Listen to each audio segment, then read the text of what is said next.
मंडळी आपण कार्यक्रमाला सुरुवात करत आहोत. थोडासा उशीर झाला आहे. नमस्कार मंडळी. सुरुवातीला आपणा सर्वांचं अत्तेकट्ट्याच्या वतीनं मनपूर्वक स्वागत. आज आपण एका विशेष कार्यक्रमासाठी इथे जमलो आहोत.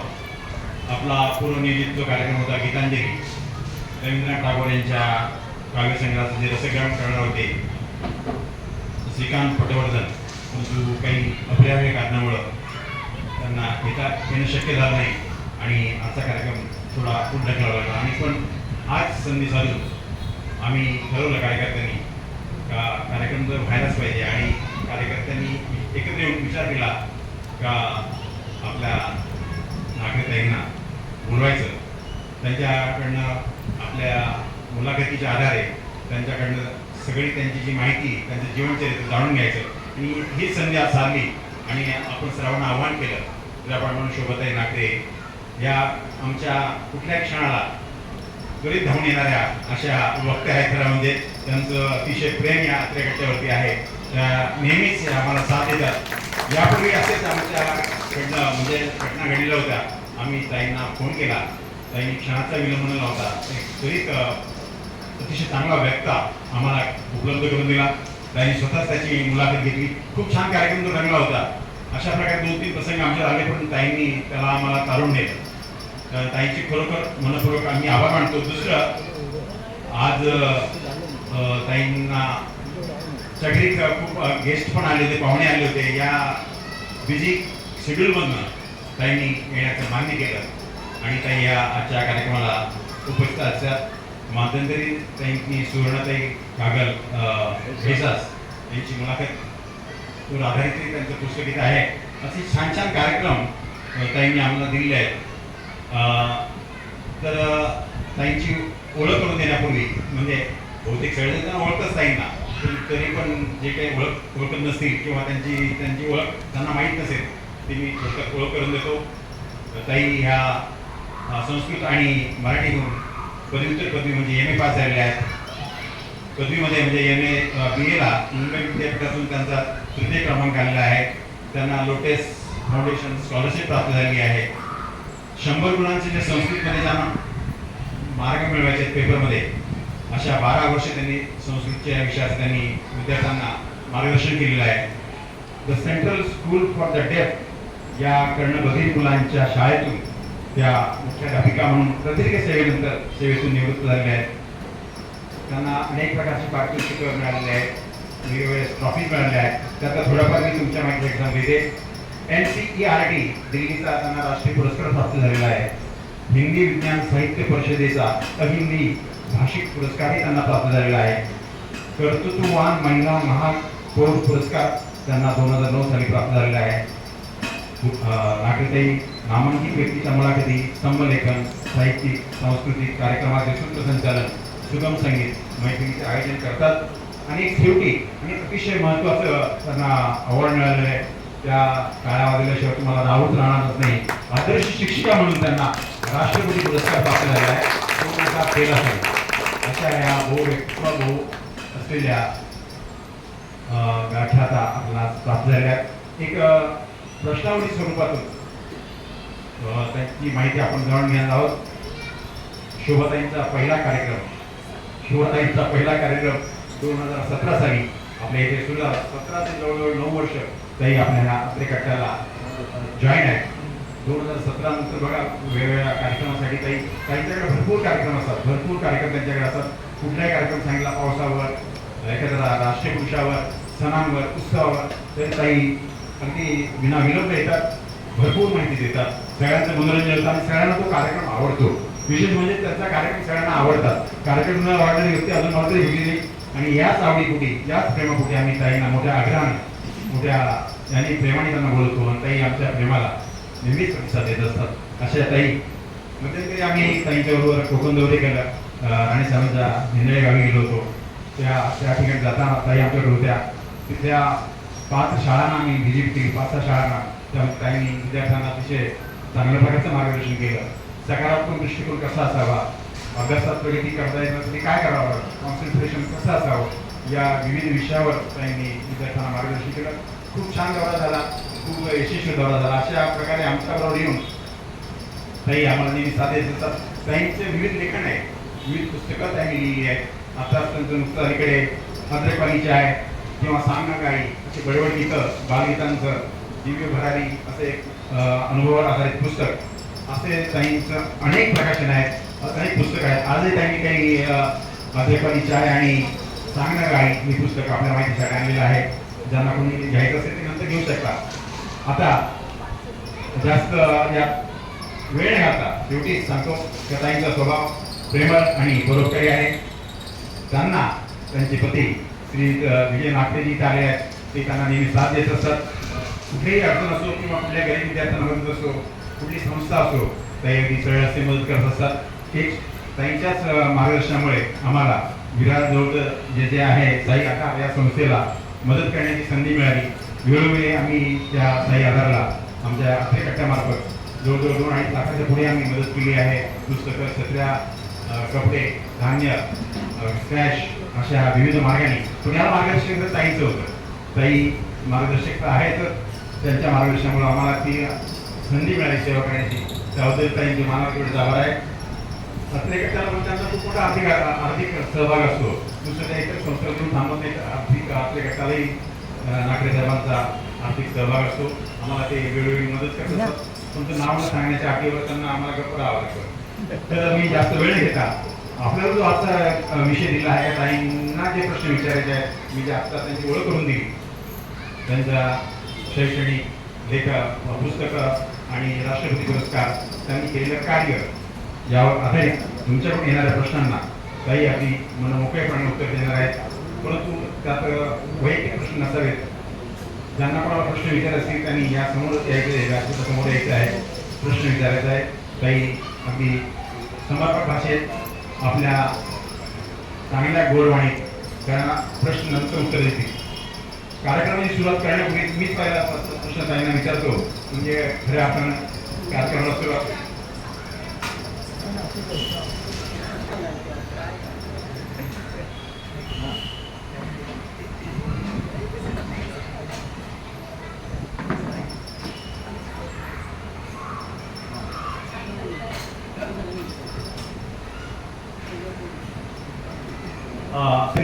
परंतु मी ताईंना सुरुवातीचाच प्रश्न विचारून या कार्यक्रमाला सुरुवात करणार आहे.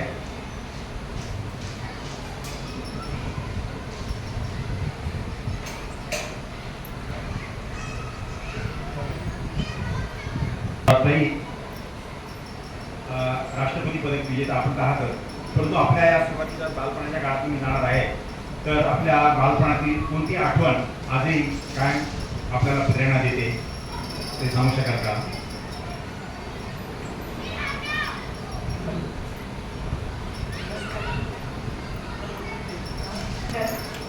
खूप छान वाटतंय. अगदी घरगुती गप्पा असाव्यात तसा मलाही वाटतंय की अगदी आपल्या घरीच बोलवलं आणि छानपैकी गप्पा मारल्या.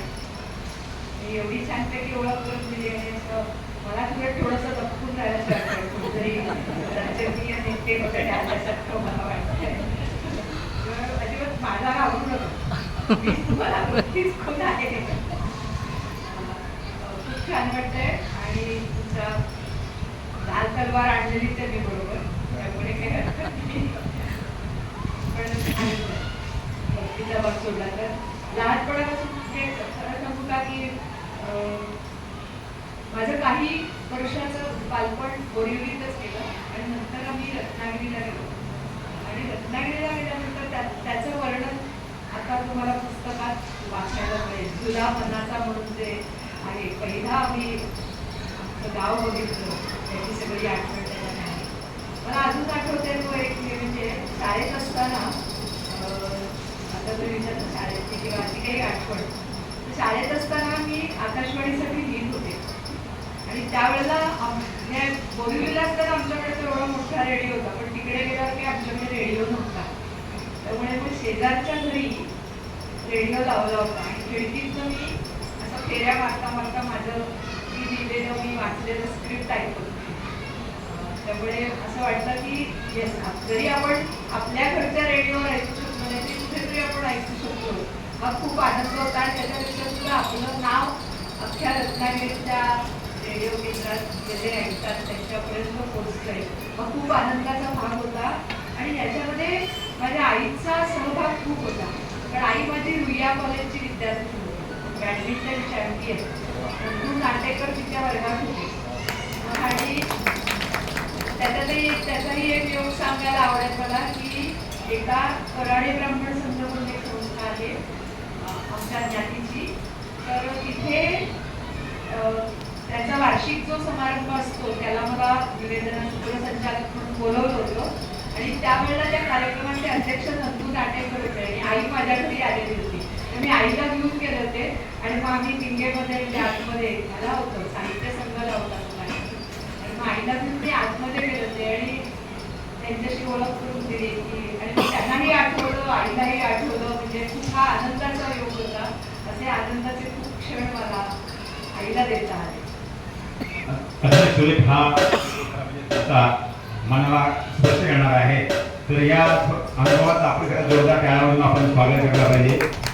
तर मंडळी, आम्ही सगळे फक्त मी विचारण्यापेक्षा आपल्यातून आपल्या प्रेक्षकातून जर आले तर कार्यक्रम अधिक रंगत जाईल. तर मी माझ्याकडे नावं आहे त्याला सुरुवातीला मीनाताई राणे या.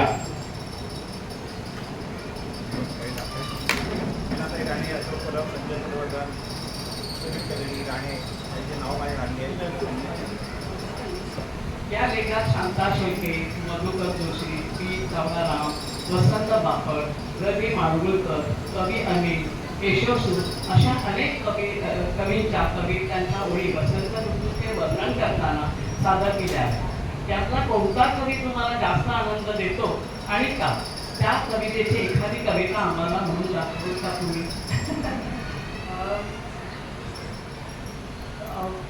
खरं सांगू का की सगळ्या कवींवर माझं प्रेम आहे, परंतु ज्यांना प्रत्यक्ष भेटता आलं आणि ज्याचा आनंद मी तुम्हाला थोड्या दिवसांपूर्वी दिला त्या शांताबाई शेळके आणि कधी माडगुळकर. खरंच असं कोणाला नावबंद करता येत नाही. मंगेश पाडगावकर हे तितकेच आवडतात, त्यामुळे सगळे कवी आवडतातच. पण शांताबाईंवर विशेष प्रेम म्हणजे मला शांताबाईंची भेट सांगायला आवडेल की शांताबाईंना जेव्हा पहिल्यांदा भेटायला गेले ना मी, तर त्यावेळेला बाईंचं ते उत्कर्ष प्रकाशनाचं 21 गणपतीच्या गाड्यांचं पुस्तक चालू होतं काम त्याचं, म्हणजे फायनल स्क्रिप्ट चाललं होतं.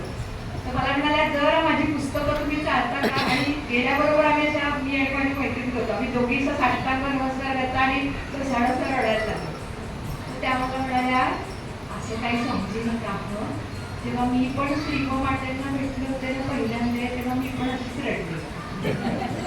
म्हणजे तुमचं रडलं हे किती आंतरिक उर्मीचं आहे ते मला पटलंय. पण जरा माझं पुस्तक जरा मी फक्त एवढंसं माझं ते काम पूर्ण करते, ते आलेत त्यांना मी ते पुस्तकाचं स्क्रिप्ट देते आणि हे करते असं सांगितलं. आणि मग त्यांनी मग ते आणि गमतीचा भाग म्हणजे एवढी मोठी लेखिका असं असताना त्या जे जुन्या पद्धतीची ती हे असते ना लोखंडी खाट म्हणतो ज्याला, अशी पट्ट्यांची, त्या खाटेवर बसून समोर पाठ घेऊन मांडीवर त्या अशा त्या लिहित होत्या. आणि तसं ते त्यांनी ते काय थोडंफार लिहायचं होतं ते सगळं पूर्ण केलं आणि ते स्क्रिप्ट त्यांना दिलं. 10 मिनिटात त्यांनी ते सगळं उरकलं आणि मग आमच्याशी त्यावर बोलायला आल्या. आणि सांगू का की वसंताची सगळीच काय म्हणतात ते गाणी कविता खूप मनाला आनंद देणारे आहे. त्या 2 ओळी म्हणून दाखवते शांताबाईंच्या हे.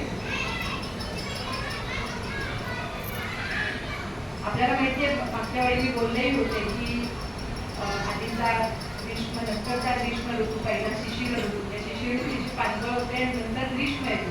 या मधल्या काळामध्ये अगदी थोड्या काळासाठी तो येतो आणि तो म्हणजे कोण अर्थात वसंत ऋतू येतो, ऋतुराज वसंत येतो. आणि त्याचं वर्णन करताना शांताबाई लिहितात की वसंत वनात घडलागं, वसंत मनात शिर लागं, होऊ जगुंगा घालतो पिंगा, मादक म्हणून सोप्याला ग, वसंत मनात शिर लागं, वसंत भलत्या घाईत ग, घुसला आंब्याच्या राईत ग, कोयल होऊन पंचम देऊन बोलत कुहू कुहू बोला ग, वसंत वनात भ्रमला ग, वसंत मनात शिर लागं, वसंत भलत्या घाईत ग, वसंत मनात शिर लागं, वसंत मनात शिर लागं. असे कितीतरी छान वसंताचं वर्णन करणाऱ्या ओळी आहेत.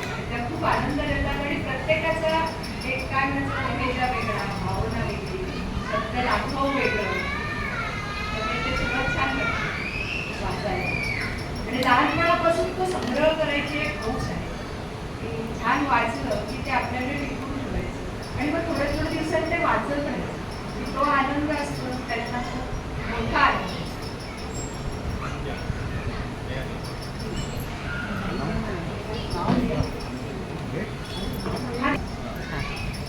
नमस्कार. नमस्कार. मी ताईंचं संजीवनी मराठवाड्याचं पुस्तक असतं व्यक्तित्व आणि कर्तृत्व. खूप सुंदर बायोग्राफी त्यांनी ती लिहिलेली आहे. तर मला विचारायचं आहे की तुम्हाला त्यांच्याबद्दल का लिहावंसं वाटतं आणि त्यांची एखादी कविता माझी मुखोद्गत नाही आहे त्यातलं हवं पुस्तक आणलंय मी त्यातलं वाचू शकेन. हो. देऊ का? हा चालेल. पण मी आधी हे सांगते की ते का लिहिलं ते सांगते की जेव्हा मी सेवानिवृत्त झाले त्यावेळेला माझा एक मित्र होता म्हणावं लागतंय दुर्दैवाने. मनोज आचार्य नावाचे माझा मित्र होता. तो चित्रकार होता, संपादक होता, गानसेन होता आणि संगीत मर्मज्ञ होता. आणि त्याचं नेहमी मला सांगणं असं असायचं की शोभा त्याचा शब्द सांगते तो नेहमी माझा फुटकळ लेख लिहित जाऊन. म्हणजे तेव्हा मी 12 वर्ष जवळजवळ चतुरंग पुरवणीत लिहित होते. तर त्याचं म्हणणं असं होतं की बरोबर आहे की ज्यावेळेला दैनिकात किंवा वर्तमानपत्रात लिहिलं जातं तेव्हा त्याला 1 दिवसाचं अर्थात 2 दिवसाचं 4 दिवसाचं आयुष्य असतं. पण जेव्हा आपण पुस्तक लिहितो तेव्हा ते आपण संपलो तरी ते पुस्तक रूपात माणसांच्या आठवणीत वाचनात राहतो. त्यामुळे तो नेहमी मला म्हणायचा की तुझ्यामध्ये क्षमता आहे. कारण तो उत्तम संपादक होता. त्याच्यामुळे त्याला जाणीव होती की मी काय लिहू शकते याची. आणि म्हणून त्याने मला सांगितलं की त्याने मला 2-3 विषय दिले होते पण बाकीचे विषय माझ्या हवाक्याच्या पलीकडे होते. म्हणजे त्याला प्रचंड अभ्यास करायला लागणार होता आणि त्याच्यासाठी दादरपर्यंत जायचं, वाचनालयात बसायचं, एवढा वेळ काढायचा, एवढं काही मला शक्य नव्हतं. मग त्यातल्या त्यात तो म्हणाला की संजीवनी मराठीबद्दल आजवर एकही पुस्तक मराठीत नाहीये. म्हणजे त्यांनी लिहिलेली पुस्तकं आहेत ती सुद्धा दुर्मिळ झालेली आहेत. तर तू त्यांचं जर लिहिलंस आणि ती खूप वेगळी कवयित्री म्हणजे गायिका कवयित्री आहे आणि खूप त्या काळात ती बंडखोर आहे वृत्तीने असलेली. तर तू त्याच्यावर लिहावंस असं मला मनापासून वाटतं. आणि परंतु त्याच्या अपेक्षेत जसं होतं तसं माझ्याकडनं उत्तरं नाही कारण त्याने त्याच्यावर संस्कार करू शकला नाही. तो कारण तो आजारी झाला आणि त्याच्यातच तो आज नाही आहे मनोज माझा मित्र. त्याचंही मध्यंतरी पुस्तक प्रकाशन झालं त्या पुस्तकाचं. त्याच्यातही मी लेख लिहिला आहे त्याच्यावरती. त्याने आतापर्यंत सांगते 2,500 ते 3,000 पुस्तकांची मुखपृष्ठ केलेली आहे. मुखपृष्ठ आणि त्याच्यामध्ये मॅजेस्टिकची 1,500 केलेली. त्याने भटकंती, मैत्रीण अशासारख्या मासिकांचं अनेक वर्ष संपादकत्व केले. त्याने कदंब नावाचा दिवाळी अंक काढला होता. तो 10 वर्ष त्याने स्वतःहून चालवला. म्हणजे स्वतः पैसे गुंतवायचे आणि करायचं असं करून. आणि त्याला जवळजवळ 17 ते 18 पुरस्कार मिळाले. आणि तो पहिलाच विषय त्याने मृत्यू हा केला होता. त्याच्यावर तो म्हणजे वेगळंच रसायन होतं मनोज आचार्य हा म्हणजे म्हणून त्याचं म्हणजे त्याच्यावर जर लेख लिहिला तेव्हा त्याच्यात पहिलंच वाक्य असं लिहिलं की काही माणसांच्या पायाचं तीर्थ प्यावं इतकी ती भावोत्कट माणसं असतात. त्याच्याप्रमाणे तो माझा मित्र होता. तो अविवाहित होता. कांदा लसूण खायचा नाही. स्वतः उत्तम वल्लभाचार्य म्हणजे आचार्य होता. स्वतः स्वयंपाक बनवायचा आणि कांदा लसूण न वापरता सुद्धा जेवण कसं उत्तम प्रकारे म्हणजे आता जे ह्या सीझनला जी ह्याची भाजी ना शेवळं काकडं ती भाजी तो उत्तम बनवायचा. आणि तो मला एका खाऊ खायणार होता पण ते राहून गेलं कारण तो विरारला राहायचा. आणि 7 वाजता येतो सांगितलेलं असेल तर तो 6:45ला घरी हजर असायचा. इतका तो एवढ्या लांब येऊन सुद्धा वेळ पाळणारा होता. आणि हे त्याच्यावरचं पुस्तक आहे. आणि सांगायला आनंद होतो की या पुस्तकाला मला 2 पुरस्कार मिळाले.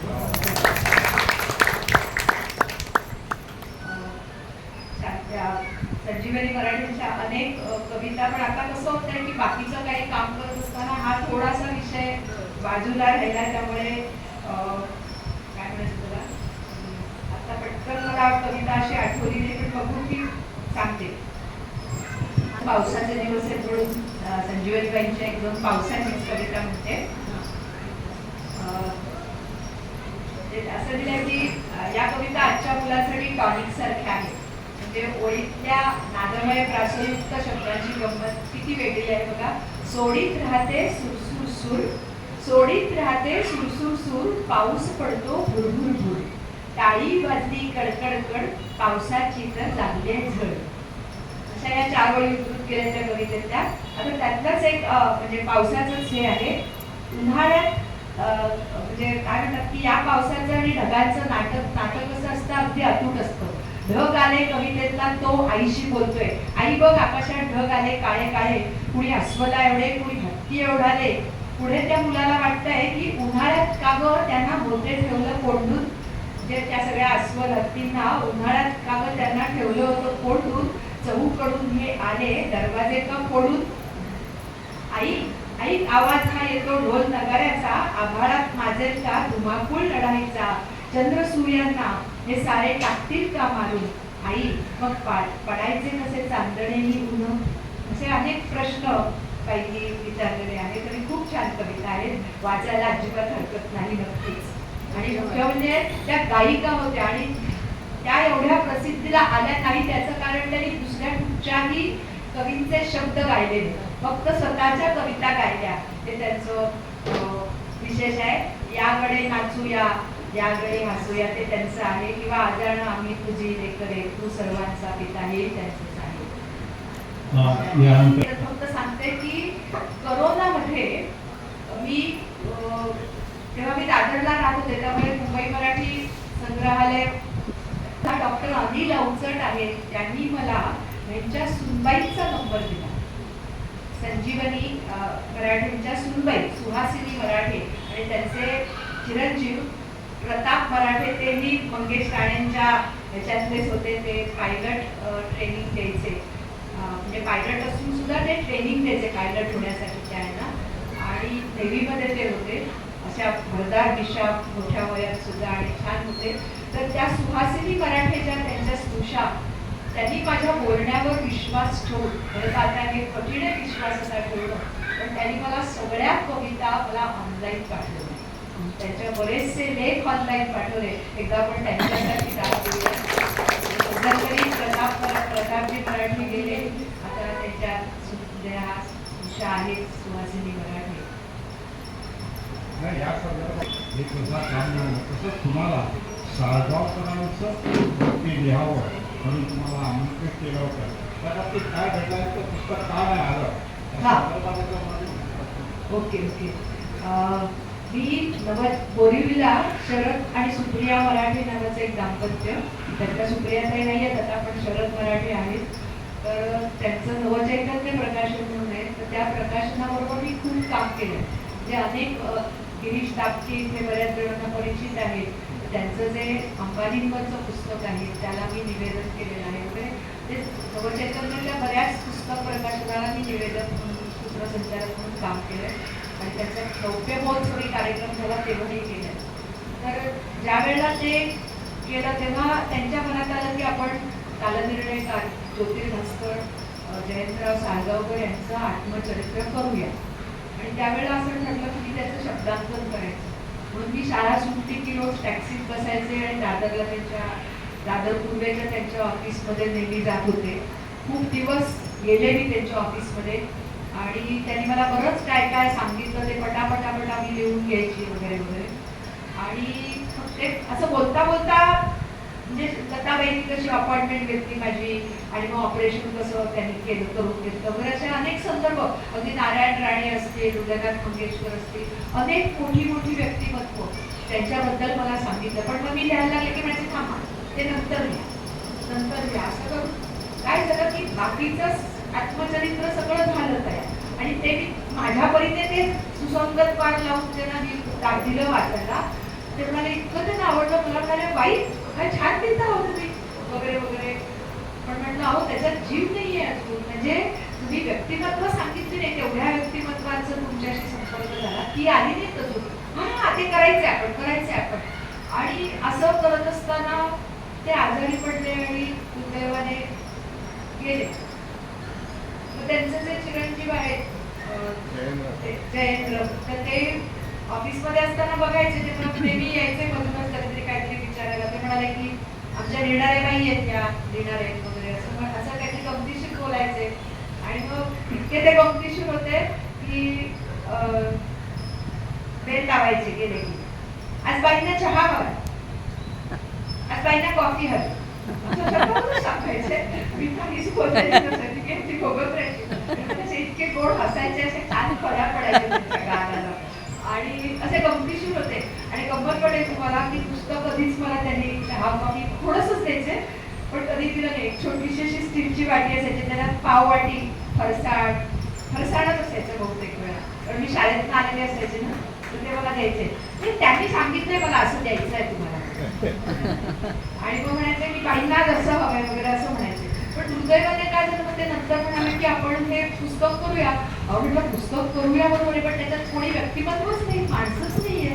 माणसं हवीत ना त्याच्यामध्ये, की त्यांच्या आयुष्यात आलेली आहे. तर म्हटलं हे मला नाही बरोबर वाटत, माझ्याकडे आहे सगळं वाढ, पण ते छापावं असं मला काही वाटत नाही. त्यामुळे ते दुर्दैवाने राहून गेलं. पण माझ्यासाठी तो एक आनंद योग होता की मी इतके वेळा, म्हणजे त्यांच्याकडे त्यांना भेटण्यासाठी असं तात्काळ उभं राहणारी लोक मी बघितली, किंवा त्यांची अपॉइंटमेंट मिळावी म्हणून भेटले. त्यांचं कसं ऑफिस होतं ना, ते मंदिरासारखं होतं. भालचंद्र महाराज, श्रीधर बुवा, ते जे सगळे गुरु आहेत त्यांचे सगळे फोटो होते, देवाची तज्ञ, गणपतीची, ते गणपती भक्त होते ना, तर गणपतीचा देवारा. आणि असं ते घरात आता आम्ही ऑफिसमध्ये छान असा धुपाचा सुंदर वास वगैरे असं. आणि बाहेरही गेल्या गेल्या ते चप्पल काढून आत जायचं लागायचं, म्हणजे मंदिरात जावं तसं त्यांच्याकडे जाणं होतं. मग मी त्याच्यात असा विचार केला की आपल्याला परमेश्वराने या एवढ्या थोर व्यक्तिमत्वाबरोबर, कारण त्यांनी कसा झगडा करून वर आले, ते शब्दरंजन वगैरे शब्दकोडी करायचे वगैरे पहिल्यांदा, ते खूप त्यांना लॉस झाला. त्याच्यातनं ते कसे वर आले, अहोरात्र काम केलं या कालनिर्णयासाठी. तो ठोकताना त्याला काय म्हणतात, त्याला काहीतरी आखाडा ते असं म्हणतात त्याला, म्हणजे चौकट असते जी ती, तर ते त्यांनी मोठ्या प्रयासाने तयार केलं. तर मी असं म्हणाले की माझ्या आयुष्यातला हा भाग्ययोग आहे की त्यांच्यासारख्या व्यक्तिमत्वाबरोबर मला काय म्हणायचं सहवास मिळाला, त्यांचं बोलणं ऐकायला मिळालं. अनेक जणांच्या आठवणी जेव्हा मी ऐकल्या त्यांच्याकडे, किंवा नारायण राणेंचे आले होते, मग मोठे मोठे नेते, आचार्य अत्रे, सगळी मोठी माणसं त्यांच्या ह्याच्यात होती, संपर्कात होती. म्हणजे मला छान ऐकायला मिळालं की माझ्या आयुष्यातलं भाग्य. म्हणजे पुस्तक आलं असतं तर बुद्ध शंकरा योग झाला असता, पण काही काही पुस्तकांचं हे असतं असं म्हणतात, तकदीर असतं. तसं माझ्या या आत्ता प्रकाशित झालेल्या 2 पुस्तकांचं अत्रे कट्ट्यांमध्ये तकदीर खूप छान आहे सगळं. आणि मी आताच संजय शिंदे सरचे अष्टगंध प्रकाशनाचे आहे, त्यांना मी सांगितलं की मी म्हटलं अत्रे कट्ट्या तिथे असं असं झालं, आता आपण पुस्तक प्रकाशन करत नाही, तर त्या सगळ्यांनी असं हातात धरून फोटो वगैरे काढले, म्हणजे नितीन जाधवांचा नसता. म्हटलं हा असं, म्हणजे छान वाटतं मला ते सगळं खूप असं. तसं त्या पुस्तकाचं होतं असं मला वाटतं. पण बाळ आहे माझ्याकडे अजून. आता एक खूप मोठमोठ्या व्यक्तींचा संपर्क आला आहे, तर याच आधारावर किंवा प्रश्न विचारा पुढे कोणी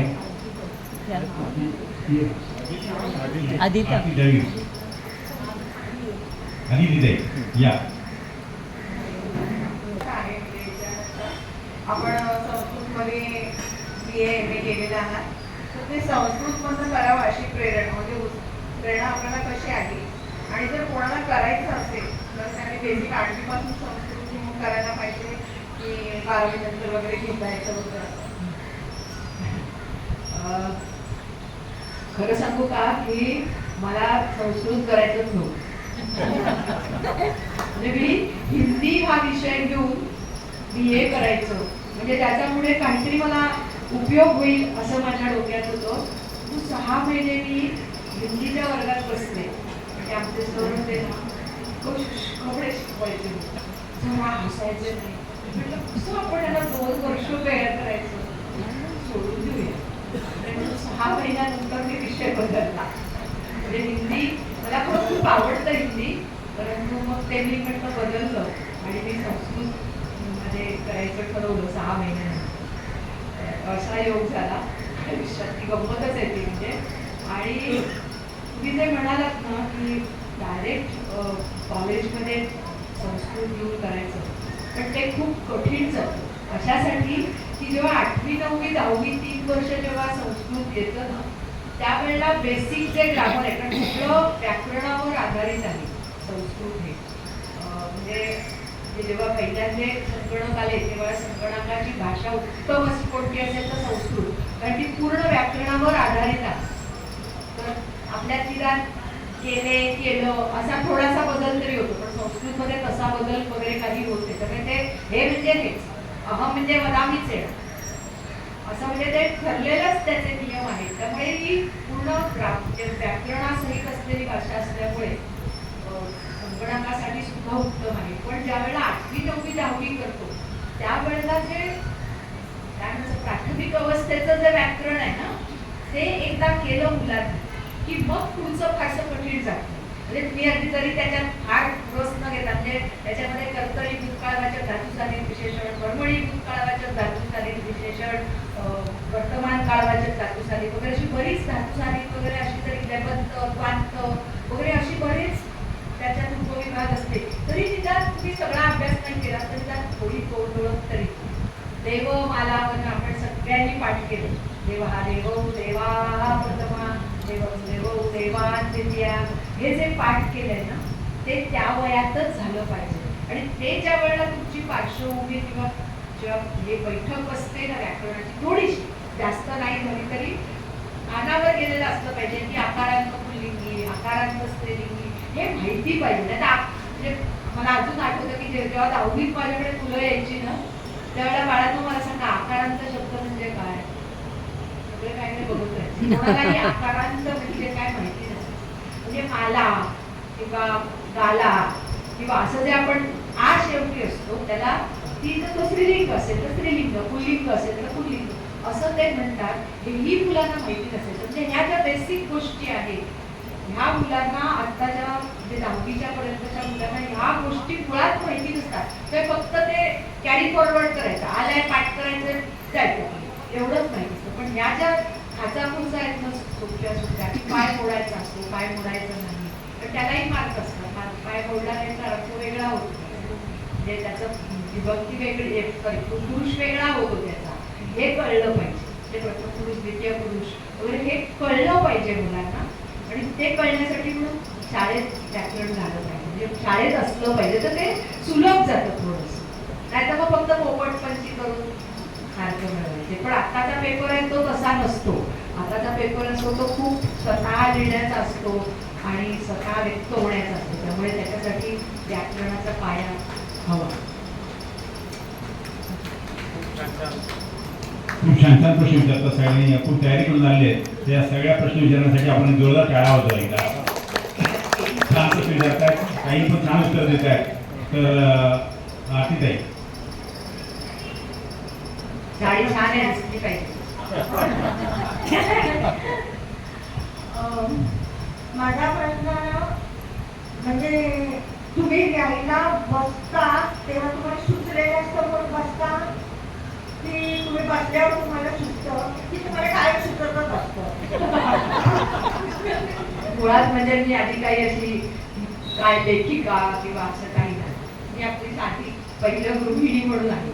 त्यामुळे खरं सांगू का, घरातले सगळे व्याप सांभाळून जेव्हा वेळ मिळेल तेव्हा मी ते पुस्तक वाचून समजले.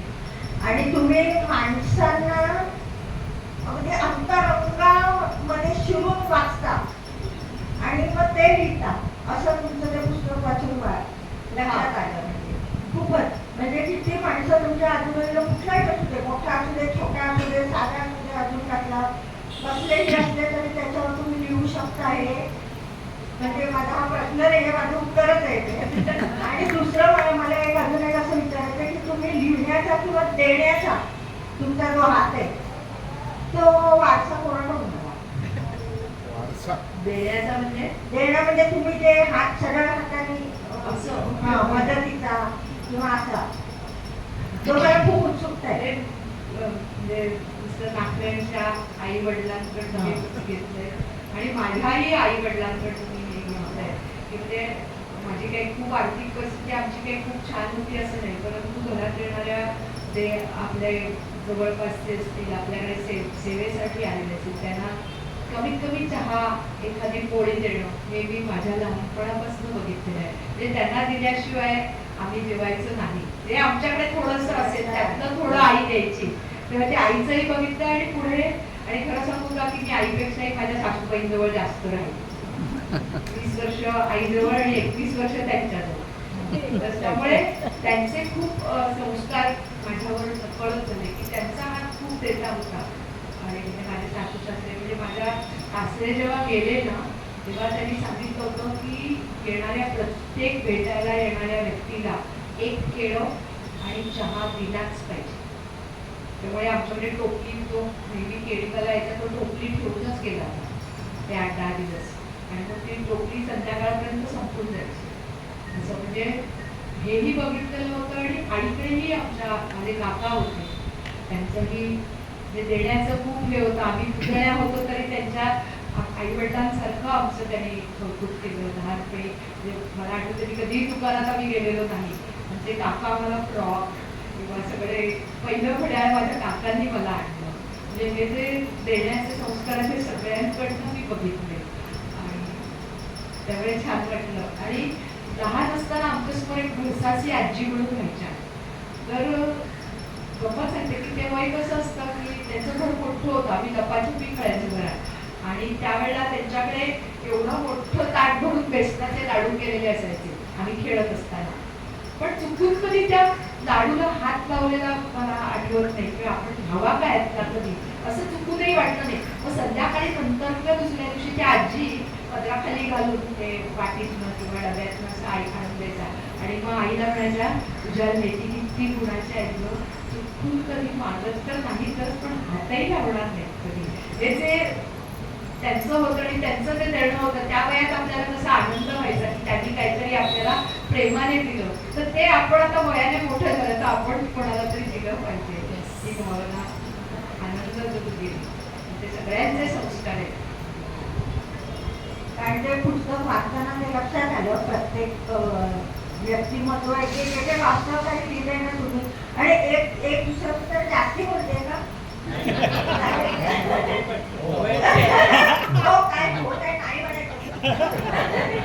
तर एक ना तुमचा तो लेख वाचल्याने माझी मुलगी आली आता माझ्याकडे. तर तिला 7वा महिना आहे आणि तुम्हाला कळत असेल कुठल्या लेखाबद्दल म्हणते. देवाचा आणि त्या गर्भवतीचा संवाद तो म्हणजे तर मी तो तिला वाचून दाखवला. म्हणजे मी सुरुवात 2 वेळी वाचल्यावर मी म्हटलं हे बघ काय आहे म्हणून मी तिला वाचून दाखवलं. तर ती एवढी माझ्याकडे तू सांगता त्यांना किती छान त्यांना कसं सूत्र असेल हे कसं लिहिलं असेल म्हणजे बरं आज मी सांगते. त्या लेखाची थोडीशी गंमत अशी आहे की माझ्या ज्या शाळेच्या डायरेक्टर आहेत सुभद्रा बोर्डे त्यांनी मला थोडीशी हिंट दिली की असं काहीतरी आहे असं. तर म्हणजे देवाच्या घरी काहीतरी एक वेगळी बाबा नावाची चीज आहे, आई नावाची आहे, तर तू काहीतरी असं काहीतरी हा तू कर काहीतरी. तर तेव्हा त्यांनी मला हे दिलं आणि मग तो लिहित गेलो. त्याच्यामुळे माहिती साहित्य पण एक शिल्लक कवी आहे कविता करतात आरती छान कविता लिहितात. आम्ही ऑन द स्पॉट त्या कविता तयार करतात. काव्यारती कवीच होते. तर हा मी यानंतर संजय पाटवाळकर म्हणजे आपल्या नेहमीच रसिक श्रोते आहेत आणि अगदी जवळून अभ्यास करतात ज्या संजय पाटवाळकरांना मी विनंती करतो त्यांनी आपला प्रश्न विचारावा. नमस्कार. माझा आवाज सगळ्यांपर्यंत पोहोचत असणार असं मी गृहीत धरतो. मला शोभाताईंना जे प्रश्न विचारायचे ते मी लिहून काढले तर मला एवढी स्मरणशक्ती नाही. माझे प्रश्न खूप आहेत पण मी गोष्टीनंच विचारतो ते एकदमच विचारून टाकतो. तुम्ही सावकाश उत्तर द्या. मला असं विचारायचं आहे की एवढी जबरदस्त स्मरणशक्ती त्यांनी कशी प्राप्त केली. पुढचा प्रश्न असा आहे की सध्याच्या एकूण परिस्थितीविषयी शोभाताईंना काय वाटतं? यामध्ये राजकारण, समाजकारण, आर्थिक स्थिती, वाढता भ्रष्टाचार, जगभर चालू असलेले युद्ध, AI चे वाढते महत्त्व आणि त्याचा आपल्या जीवनावर होणारा दुष्परिणाम या सगळ्याचा समावेश आहे. आणि शेवटचा प्रश्न, माझ्यासारख्या तरुणांसाठी शोभाताई थोडक्यात काय सांगतील सुखी, निरामय, आनंदमय आयुष्यासाठी? संजयने मोठी सगळेच प्रश्न कव्हर केले दिसत आहेत. तर ताई बघूया काय उत्तर देतात.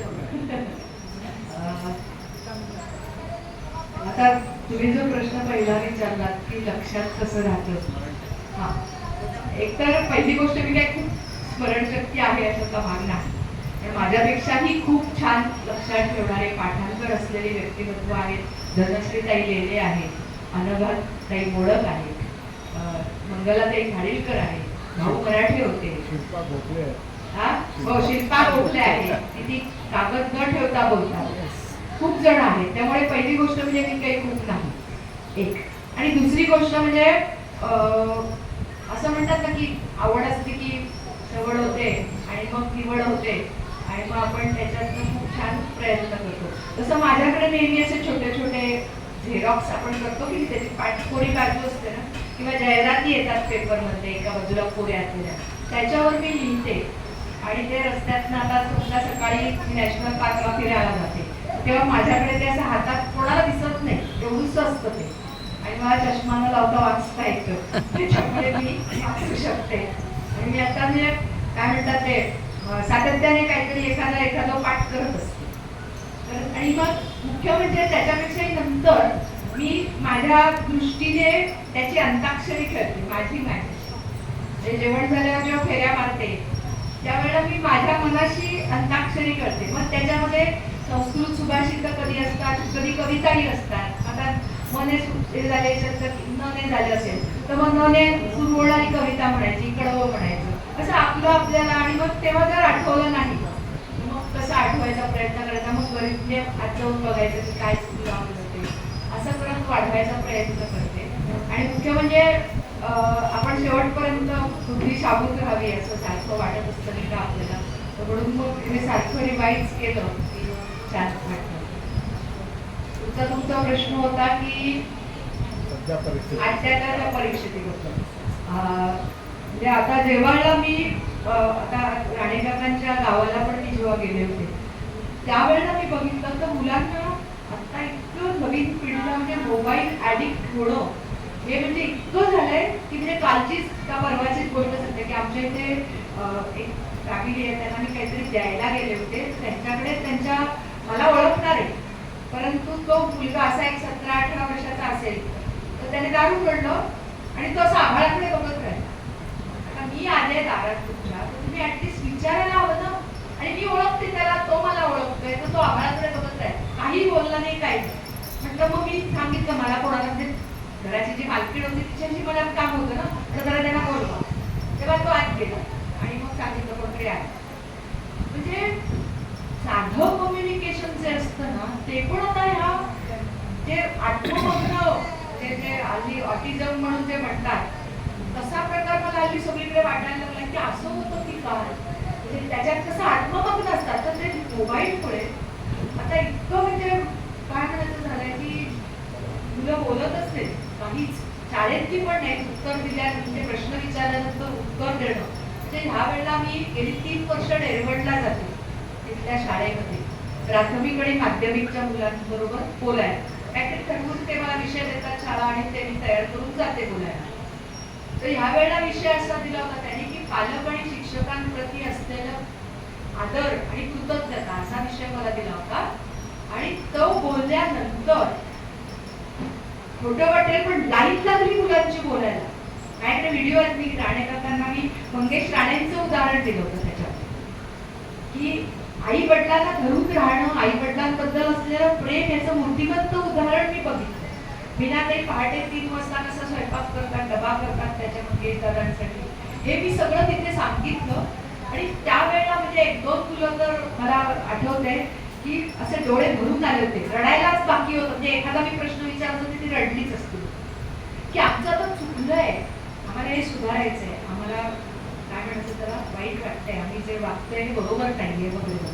म्हणजे मुलांना हे सांगण्याची गरज आहे असं मला तुमच्या ह्या प्रश्नावर सांगावं असं वाटतं की तरुण मुलांना इव्हन कॉलेजमधल्या सुद्धा शाळेतल्या, मी आता साठे कॉलेजमध्ये गेले होते, विल्सनमध्ये गेले होते, भवन्समध्ये गेले होते, ठाकूर आर्किटेक्चर कॉलेजला गेले होते. तिथे मुलं कोणी बोलतच नाही. प्रश्न विचारल्यानंतर नाव सांगताना सुद्धा पुरे वाट होते, म्हणजे बोलायचंच नसतं काही. ही जे आहे ना ते आता 3दा मी गेल्यानंतर मला तिथे डेरवणला यश आलं की जे हवं होतं मला की मुलं बोलली पाहिजे. आणि त्यांनी एका मुलीने तर आढावा घेतला की तू पहिल्या वर्षी काय सांगितलं होतं, दुसऱ्या वर्षी काय सांगितलं होतंस, आणि मग म्हणाले हे आमच्या छान लक्षात राहिलंय, हे छान लक्षात राहिलंय. एका मुलाने सांगितलं होतं की तुम्ही सांगितलं होतं की दुधाच्या पातेल्यात कणिक भिजवा, हे एका मुलग्याने सांगितलं, तर हे कौतुक वाटलं. तर हे बदलायचे तर ते काहीतरी मॉडल होण्याची, किंवा आता आपण जे सध्या पुण्याचं प्रकरण ऐकतोय चेतन प्रकरण किंवा कोणतंही असेल, त्यामध्ये बेदरकार वृत्ती इतकी वाढते ना. कारण याचं कारण सांगते, ते मला वाटलेलं कारण सांगते की तुम्ही जर, आणि आता मी ह्याच्या स्वाधारच्या मुलींशी बोलायला गेले होते. स्वाधार म्हणून एक संस्था आहे की जी आर्थिक निम्नस्तर असलेल्या मुलींसाठी काम करणारी आहे. तर त्या मुलींना जेव्हा विचारलं की तुम्ही काय बघता, किती बघता मोबाईल, तिथे मला मोबाईलचा विषय दिला होता, किती बघता, तिथे म्हणाले आम्ही मॅक्झिमम 3 तास आलो, काही म्हणाल्या 1 तास, काही म्हणाल्या 2 तास, काही म्हणाल्या 3 तास. 3 तास आम्ही मोबाईल बघतो. मग काय बघता तुम्ही, तर रील बघतो. तर तुम्ही आता फेसबुक किंवा कुठेही रील बघायला गेलात ना तर त्याच्यात काय दिसेल, कोणीतरी कोणातरी पट्ट्याने मारताय, कोणीतरी गुच्छे मारताय, काठीने मारताय, फोडताय, म्हणजे आपटा फोडा आणि तोडा. किंवा मुलं जे व्हिडिओ गेम्स बघतात, त्या गाड्या एकमेकावर आदळतात, म्हणजे सगळं विध्वंसक वृत्तीचं आहे. मारा तोडा, आपटा फोडा. क्रिएटिव्ह किंवा कोणी असं कुठचा पालक करता दाखवत नाहीये की बाबा आणि बघ मी कसं रुजून आलं, तरी बघ कसे हात छान जोडलेले आहेत, वरती 2 पानं आली, आता त्याला छान पानं येतील, असं क्रिएटिव्ह चांगलं असं तुम्ही दिसणारच नाही. बऱ्याचशा गोष्टी ह्या विध्वंसक दिसत आहेत असं मला वाटतं. माहिती नाही मला, जे जर काही रील बघायला गेलं कुठच्याही, मुलींना विचारलं की तुम्ही 1 तास बघितलं, 2 तास बघितलं, मग जर तुम्ही बंद केला की मोबाईल बाजूला ठेवतो, तुम्हाला काय आठवतं, काहीही आठवत नाही. बरोबर आहे, कारण त्याच्यात काही नसतंच की जे काय म्हणायचं सृजनात्मक आहे, सृजनशील आहे. आणि म्हणून आता पालकांची खरं जबाबदारी वाढलेली आहे की मुलांमध्ये सृजन घालणं आणि त्याला विचार करायचा. आपण सांगायचं नाही की तू हे करू नको, बरेचदा अभ्यास कर असं सांगितलं जातं. त्याच्याऐवजी मला असं वाटतं की अभ्यास का करावा किंवा कशासाठी करायचंय, तुला जर हे असंच करायचं असेल तर तू नको करूस, तुला वाटत असेल तर तू कर. असं जे आहे ना ते आता घडवण्याची मला वाटतं जास्त गरज आहे. ते विध्वंसक इतकं दिसतं बाजूला, सृजनात्मक क्रिएटिव्ह काहीही दिसत नाही असं. तर ते घडवण्यासाठी चांगल्या लहान वयापासून, म्हणजे अगदी बाळ पोटात असल्यापासून चांगल्या गाणी, चांगलं शास्त्रीय संगीत आणि आपल्या याला काय म्हणायचं, आपल्या संस्कृतीला, आपल्या धर्माला इतकी छान परंपरा आहे की खूप चांगला आहे. तुम्ही एक प्रश्न जो विचारला होता त्याचं उत्तर देते. एआयचं वासुदेव कामत यांना पद्मश्री पुरस्कार मिळाला नुकताच मागच्या वर्षी, चित्रकार. ते आमच्या सोसायटीत राहणारे आहेत. तर त्यांची जेव्हा त्यांनी आता ज्या वेळेला हिंदू धर्म वगैरे त्याच्यावर जे बोलत होते तेव्हा त्यांनी एक गोष्ट सांगितली किंवा आकाशवाणीकडे त्यांची मुलाखत मी ऐकली, त्यावेळेला त्यांनी सांगितलं की एआयचं कितीही आक्रमण आलं तरी सुद्धा स्वतःची क्रिएटिव्हिटी जी असते ना, प्रयत्नपूर्वक दुसऱ्याने काढणं जे आहे ना, ते कधीच त्याचं महत्व कमी होणार. ते दिसतं आपल्याला लगेच, आर्टिफिशियल केलेलं असतं ना ते दिसतं. आणि शेवटी खऱ्याला कधीच हे गांधीजींचं जे आहे ना सत्यमेव जयते, हे एआय म्हणजे थोडक्यात आपण गणवागणतीच करतो नाही का, दुसऱ्याचा आवाज, एकाचा आवाज दुसऱ्याला करतो. आता चांगलेही त्याचे उपयोग करता येतात. परंतु जेव्हा विचारलं जातं की चित्रकला एआयने केलेली आणि हाताने काढली तर तेव्हा तुम्हाला भीती नाही का वाटत की तुमचं चित्रकलेची जर कौशल्य आहे ते कमी होईल, त्यावेळेला त्यांनी हे उत्तर दिलं. म्हणजे किती झालं तरी सुद्धा शेवटी त्याचा खरेपणा, सच्चेपणा, प्रामाणिकपणा याला आतापर्यंत खरंच ते अनुभव मनाला स्पर्श करणारे आहे. विचारणार भरपूर आहे. बघूया आपल्याला किती वेळ साथ देते. नाही, मला प्रश्न नाही विचारायचा आहे. मी फक्त एक संदर्भ देण्यासाठी उभा राहिलोय. आत्ता शोभाताईंनी जे सांगितलं की मोबाईलमुळे क्रिएटिव्हिटी कमी झालेली आहे, सृजनशीलता कमी झालेली आहे, तर मला आठवतंय आत्ता काही दिवसापूर्वी किंवा काही महिन्यांपूर्वी असेल, महाराष्ट्र टाइम्सला मराठी वृत्तपत्रामध्ये एक गोष्ट आली होती. गोष्ट म्हणजे बातमी होती, गोष्ट नव्हती. पुण्याच्या का कुठच्या तरी ठिकाणी एकाच घरातल्या 3 मुलींनी त्या मोबाईलच्या इतक्या आहारी गेलेल्या होत्या की त्या दिवसातले 18-18, 20-20 तास मोबाईल बघायच्या. आणि यावेळी त्यांच्या वडिलांच्या लक्षात आलं की हे अति होतंय. त्यावेळी वडिलांनी जबरदस्तीने तिघींचे मोबाईल काढून घेतले आणि त्या 3ही मुलींनी गॅलरीतून उडी मारून खाली आत्महत्या केली. पण मला कोणता प्रश्न विचारायचा नाहीये, पण शोभाताईंनी सांगितलं ते आज आपल्याला आजूबाजूला ठळकपणे दिसतंय.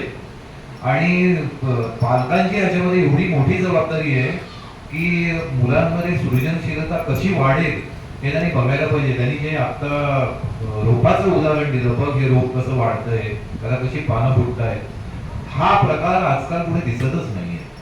तर दिसतंय ते फक्त मोबाईलच्या आहारी जाणं, रील बघणं आणि त्यावरून त्यामध्ये स्वतःचा वेळ आणि स्वतःचं करिअर बरबाद करणं, हेच आपल्याला दिसतंय. बस मला एवढंच म्हणायचं.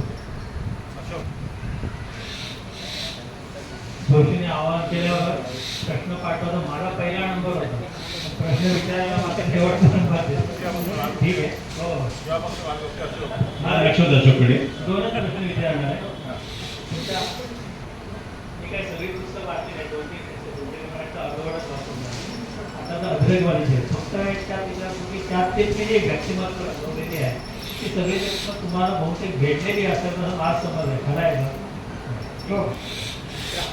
दुसरा प्रश्न असा आहे की बघितलं आता तुम्हाला आम्ही 9-10 वर्ष ओळखतो. तुमचा जो जीवनाकडे बघण्याचा एक दृष्टिकोन आहे, पहिली गोष्ट म्हणजे तुम्हाला जी मिळेल ती संधी तर तुम्ही सोनं करा. साधं नुसतं आम्ही म्हटलं तुम्हाला आभार प्रदर्शन करायचं, ती संधी म्हणजे आम्हाला पण हवी वाटते तुम्हाला आभार प्रदर्शन करावं. त्यामुळे एवढं तुम्ही म्हणतात ना शेवट तुझं होतो ना कोण शेवट प्रत्येक कार्यक्रम ते थोडक्यात तुम्ही जी संधी मिळेल त्या सोनं करा. तुमचं सगळं जो जीवन आहे आम्ही आता गेले 8-9 वर्ष बघतो, तर तो जो तुमचा दृष्टिकोन आहे म्हणजे तुम्हाला म्हणजे कसे गुरु लाभले असतील हा माझा एक समज झाला. गुरु पर्टिक्युलर असतं ना, आपण कुठल्या येणाऱ्या समोरच्या प्रसंगातून पण आपण काही बोल घेतो, त्याप्रमाणे वागायचा प्रयत्न. आता मला विचारलं मी शाळेपासून मला हे आमचे संस्कार होते, माझ्या वडिलांनी ती वेगवेगळं होतं. पण तुमचं तसं काय आहे का कुठला एक पर्टिक्युलर गुरु किंवा तुमचा गुरु कोण एवढंच मी विचारलं. गुरु कोण असं म्हणण्यापेक्षा मला खूप गुरु म्हणजे पहिली आई माझी. आईच्या आमच्या सांगू का, आईच्या अशी घुढा पाठ असायची संस्कृतचे हे. म्हणजे मला तिचं अजून एक की त्या दिवशी राणेकाकांना म्हणून दाखवलं की आईचं एक इंग्लिश वाक्य तुझ्या कादंबरीत होतं. त्या कादंबरीचं नाव मी आता विसरले, पण it is the truth universally acknowledge that a single man in possession of a good fortune must be important of a good wife. हे आईचं वाक्य. आई घोडे पासून पाठ सांगत असं ती सतत येता जाता ते म्हणत असायची. या संस्कृत काही झालं तरी ती इतके धुळी पापडचार सुभाषित इतकी छान म्हणत राहायची नाही. त्यामुळे मग मला असं वाटायचं की आपल्याला पण हे आलं पाहिजे. त्यामुळे आई पहिला आहे. आईला कविता पाठ होत्या, आई छान संस्कृत सुभाषित म्हणायची. आणि काय म्हणायचं तसं मला आणि किंवा म्हणजे त्या वयात असं झालं की मी 12वीला होते ज्यावेळेला, त्यावेळेला अशी म्हणजे की आमच्या तिथे रत्नागिरीत होते मी. त्या रत्नागिरीला एक शशिकला अभ्यंकर नावाच्या एक कादंबरीकार बाई होत्या, साहित्यिका होत्या. त्यांच्या 26-27 कादंबऱ्या होत्या प्रकाशित झालेल्या. तर मी तेव्हा असताना एक नुकतीच अश्विनी स्पर्श नावाची कादंबरी प्रकाशित झाली. तर त्यावेळेला कॉलेजने आमच्या अशी परीक्षा घेतली, एक स्पर्धा घेतली की मला उमजलेली अश्विनी स्पर्श या विषयावर लिहायचं. आणि गमतीचा भाग म्हणजे मी जे फर्स्ट इयरला होते तेव्हा मला पहिलं बक्षीस मिळालं आणि जे पार्ट 2ला असलेल्या मुलाला दुसरं बक्षीस मिळालं. आणि दुर्गाबाई भागवत आल्या होत्या आणि त्यांच्या हस्ते तो बक्षीस समारंभ झाला. तर त्यावेळेला मला असं थोडंसं मला जाणवलं की आपण जर कुठचीही गोष्ट प्रामाणिकपणे, काय म्हणायचं त्याला, नेहमी असं म्हणतो ना की आपण कसं असावं, मधमाशीसारखं असावं. की मधमाशी कशी फुलाला दुखवत नाही पण त्यातला मन फिरून घेते, तसं आपण कुठचंही काही वाचलं की त्यातलं जे जिस्ट आहे, चांगलं आहे, ते आपण कुठेतरी लिहून घ्यावं. असं मी पहिल्यापासून खूप वर्ष लिहित गेले आणि मग त्यातनं मग वाटायला लागलं की आपणही करू शकतो, आपणही काही करू शकतो, असं व्हायला लागलं. आणि त्याच्यातनं मग लिहायचं सुरुवात झाली किंवा मग कॉलेज शाळेत असताना पासूनच लिहायला लागली होती, कॉलेजमध्ये लिहित होते बरोबर. आणि त्यावेळेला मला अजून आठवतंय काही मार्गदर्शन नाही कोणाचं खर्च किंवा काही नाही, त्यावेळेला विजय तेंडुलकरांच्या सगळ्या नाटकांवरती मी लिहिलं आणि ते एक होतं, त्याला बक्षीस नव्हतं मिळालं, पण मी तेव्हा अभ्यास केला, वाचली त्या निमित्तानं, आणि त्या निमित्तानं आपलं वाचन होतं. बक्षीस न मिळणं हा भाग वेगळा असतो, पण त्या निमित्तानं वाचन होतं, लिहिण्यासाठी एक दिशा मिळते, मुद्दे कसे काढावे हे मी नेहमी सगळ्यांना माझ्या हाताखाली जे शिक्षक होते त्यांना सांगायचं की बक्षीस मिळण्यासाठी नाही, पण आपण त्या निमित्ताने वाचतो, काहीतरी लिहितो आणि लिहायला, विचार करायला दिशा मिळते. तसं मला असं सांगायला इथे आवडेल की शाळेत असताना माझं भविष्यकालीन स्वप्न या नावाची एक निबंध स्पर्धा पेपरात आली आणि वरळीला इथे पाठवायचं होतं. मी लिहून निबंध वरळीला पाठवला, राज्यस्तरीय स्पर्धा होती आणि तेव्हा मला महाराष्ट्रात पहिलं बक्षीस मिळालं. माझ्याकडे तो अजूनही जे छापलेलं आहे, आपण त्याचं शोभाळ माधोळ यांना पहिलं क्रमांकाचं बक्षीस मिळालेला बक्षीस पात्र निबंध म्हणून तो आहे माझ्याकडे अजूनही अंक वरळीचा. तर त्याच्यामध्ये मी असं लिहिलं होतं, म्हणजे मगाशी जे त्यांनी विचारलं ना संस्कृत वगैरे, तर तेव्हा मग मी असं लिहिलं होतं की मला काय करायचं मोठं झाल्यानंतर. तर आत्ताचं जे विज्ञान आहे ते विज्ञान, असं म्हणतात ना व्यासोच्छिष्टम जगत सर्व, तर तसं पूर्वीही आपल्या सगळ्या आर्ष वाङ्मय, वैदिक वाङ्मय, त्याच्यामध्ये ते सगळं आहे, फक्त त्याचा सांगड घालणं. म्हणजे आपण काही जेव्हा ART टेक्निक म्हणजे असिस्टेड रिप्रोडक्शन टेक्निक, कृत्रिम गर्भधारणा तंत्र, याचा जेव्हा थोडक्यात अभ्यास, म्हणजे आता कधी लेख लिहिण्यासाठी जे काय थोडा पडतो मला लिहिता आलं तेवढं लिहिलं, तर ते लिहिल्यानंतर मला जेव्हा असं वाटलं की कुंतीला जो मुलगा झाला सूर्यापासून, हे कृत्रिम गर्भधारणा नाही काही, आर्टिफिशियल हे आहे ना, ते इन्सेमिनेशन आहे की त्याचं हे घेऊन, तेज घेऊन तिच्या पदरी पुत्र जन्माला आला वगैरे वगैरे. तर हे जे असं आहे ना, की पूर्वीच्या शास्त्राचं आजच्या वैज्ञानिक ह्याच्याशी सांगड घालणं, हे करणं, म्हणजे आता मी नुकतंच वाचलं ते सांगू का एक छान, की आता आपण जे गणपती वगैरे करतो की नाही, गणपतीची छान रंग भासलेली मूर्ती वगैरे वगैरे असं असलं तरी सुद्धा पहिलीची याची कल्पना आहे गणपतीची, ती गणपतीची कल्पना अशी आहे की शेतातली माती आणून तिला कुठचा तरी एक छान असा आकार द्यायचा, छान म्हणजे साधा आकार द्यायचा आणि त्या मूर्तीवर घरी बनवायची, त्याला रंगबिंग काही द्यायचा नाही, त्या मातीची मूर्ती, आणि त्याच्यावर दुधाचा अभिषेक, म्हणजे आपण हे पंचामृत म्हणतो ना, तर त्या पंचामृताचा अभिषेक करायचा आणि नंतर ते वरती डोंगराच्या वरती जायचं आणि तिथनं ते सगळं विसर्जन करायचं. तर विसर्जन करताना म्हणजे आपल्याकडे जे किती वैज्ञानिक आहे बघा, की कोकणामध्ये साधारण 1.5 दिवसाच्या गणपतीची प्रथा आहे, तर ते जे दूध तूप वगैरे जे असतं ना, त्याच्यापासून जे आपण वर्मी कंपोस्ट म्हणतो ना, ते तयार होतं. आणि म्हणून ज्या वेळेला उंच डोंगरावर जाऊन ज्या वेळेला ते दूध तूप वगैरे त्याचा अभिषेक करतो ना, तर ते सगळं मातीत मिसळतं आणि त्याच्यापासून काय म्हणायचं, माती समृद्ध होते. आणि मग जसजसे आपण पुण्याकडे वगैरे जातो तशी हवा कोरडी होते, दमट हवेमध्ये काय म्हणतात वाढ जास्त होते, पण जसजसे आपण कोरड्या हवेत जातो तसे, म्हणून जर आपण पुण्याकडे गेलो तर पुण्याकडे 5 दिवसाचा गणपती असतो, नागपूरकडे गेलो की 10 दिवसाचा असतो. याचं कारण ते आहे की तिथे त्या ह्याच्यापासून दूध तुपापासून कंपोस्ट बनवण्यासाठी किंवा काय म्हणायचं त्याला खत बनण्यासाठी 5-6 दिवस लागतात. विदर्भामध्ये गेल्यानंतर आणखी जास्त दिवस, मग तिकडे 10 दिवसाच्या गणपतीची प्रथा आहे. म्हणजे हे आपलं मूळ तत्व आहे आणि आपण त्याला आता इतकं बाजारावरून किंवा त्याला काय तर दागिने, रंग, आणि सगळं जे काही वेगळ्या प्लास्टर ऑफ पॅरिस आहे जे सगळं दिलंय ते मूळ आपलं तत्व होतं ते असं होतं. आणि म्हणून तो गणपती करायचा, कारण त्याच्यातनं माती समृद्ध होते, बाळाची माती समृद्ध होते. आणि त्या प्रत्येक घरी वळती गणपती बनवतात, या सगळ्या घरातलं दूध तूप तिकडे ओतलं जातं आणि माती समृद्ध होते. त्याचा हे होतं काय म्हणायचं त्याला, कल्चर तयार होतं, कल्चर तयार मातीपासून. आणि ते होण्यासाठी म्हणून गणपती असतो आणि त्याचा अभिषेक इतकं आपल्याकडे वैज्ञानिक दृष्टिकोन आहे प्रत्येक बाबतीत.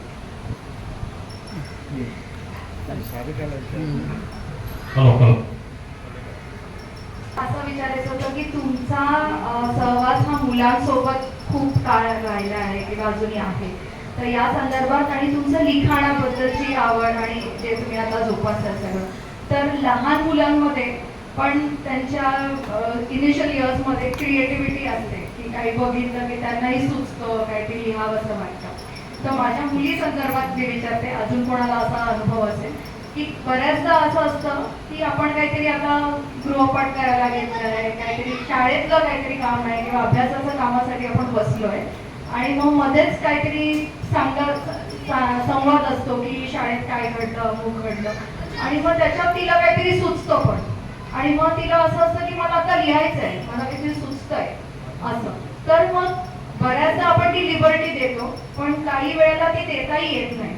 तर मग अशा वेळेला तिच्या त्या क्रिएटिव्हिटीला कसं आकार द्यायला पाहिजे, किंवा एव्हरी टाइम ती लिबर्टी मी नाही देऊ शकत की हा बरं ठीक आहे आता बसून लिही, पण हा टाइम आपला अमुक कार्यासाठी नेमलेला आहे. तर अशा ह्याला कसं करावं, आकार कसा द्यावा, किंवा तेव्हा तिला वाटतं की मला लिहायचं ना, आता मला काहीतरी सुचलंय, ते कितपत हे आहे माहिती नाही मला, पण आपल्याला वाटतं की मे बी हळूहळू जोपासू शकते. पण ही कला आहे, त्या कोण बाळ आहे तुमचं ते त्याच्यात असलेली ही कला आहे आणि त्याला खतपाणी घालणं हे आई वडिलांचं काम. म्हणजे आता जर ती कविता करत असेल समजा, काय गद्य लिहिते की गद्य लिहिते हरकत नाही, पण तरी सुद्धा म्हणजे अगदी लहान वयापासून मला आठवत आहे की माझ्या ऐकून येणाऱ्या मुलांनी कविता केलेल्या आहेत आणि त्या लोकसत्ता, सकाळ, महाराष्ट्र टाइम्समध्ये छापून आलेल्या आहेत. हा आनंदाचा भाग आहे, जे मुलांना शब्दच येत नसतात ती मुलं इतकं करू शकतात की किती आनंदाचा भाग आहे. तर तुम्ही जेव्हा ती करत असते त्या द्यावं तिला असं मला वाटतं.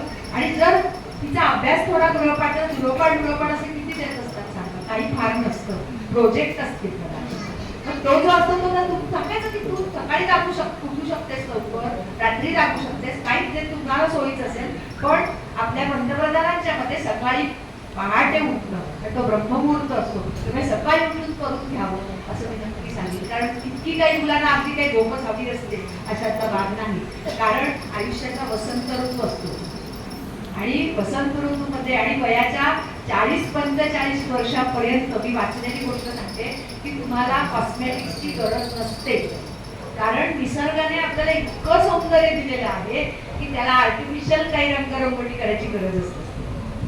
कोणी रंगरंगोटी करायची दुनिया आम्ही फार करत नाही, हा भाग वेगळा. परंतु सांगायचं काय की निसर्गाने आपल्याला इतकं उधळलं दिलं तर तुम्ही त्या बाळाला द्या करायचं. पण तुला हे सांगायचं तू करायचंच, पण तुझा अभ्यास सांभाळून करायचा. मग तू सकाळी उठ, पहाटे उठायचं. पहाटे उठायची सवय इतकी चांगली आहे की त्या बाकी असं म्हणायला हरकत नाही. आणि म्हणून आता आमची सहज आठवते मी सांगते गोष्ट. हल्ली आजकाल पालकांनाही ही गोष्ट आवडते, 10 वाजता उठणं, 11 वाजता उठणं. हे पालकांनाही आवडतं, सकाळी करायला आवडतं आणि मुलांनाही करायला आवडतं. त्याच्यातला तोटा फक्त मी आता नुसता वाचनात आला जो सांगते की आपले जे शरीराचे वेग असतात ना, म्हणजे आपण सकाळी रोज समजा 7 वाजता उठतो, 6 वाजता उठतो, तर ते उठल्यानंतर आपल्याला जायची एक प्रवृत्ती होते, त्याला वेग म्हणतात, शरीराचा वेग, बाहेर उत्सर्जनाचा वेग असतो. तर तो वेग झोपेत असताना येतो, पण आपण इतके झोपत असतो की त्याला कळतच नाही आणि ते सायकल बिघडण्यासाठी हे असं अवेळी उठणं कारणीभूत होतं.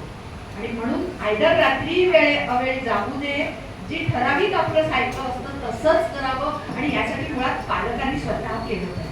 तर पालकच 10 वाजता उठते किंवा पुढे काही आपण बोलू शकतो असं मला वाटतं. तुम्ही आमच्या बाळाला लिहायला द्या. अगदी आवश्यक आहे, कारण हा अपवादात्मक गुण आहे, सगळ्यांना येत नाही असं करतात. जे आम्हाला आठवतंय की आमच्या या ओळखीचा नातू आहे, तो कविता करतो, ती कोळी दिसला तरी कविता करतो, म्हणतात लिहा द्या करायला, अपवादात्मक आहे. खूप छान. पण अड घालायची, तुझं जे काय आहे ते चुकायचं नाही. सकाळी लवकर उठायचं आणि यासाठी तुम्ही आधी पालकांनी उठायचं.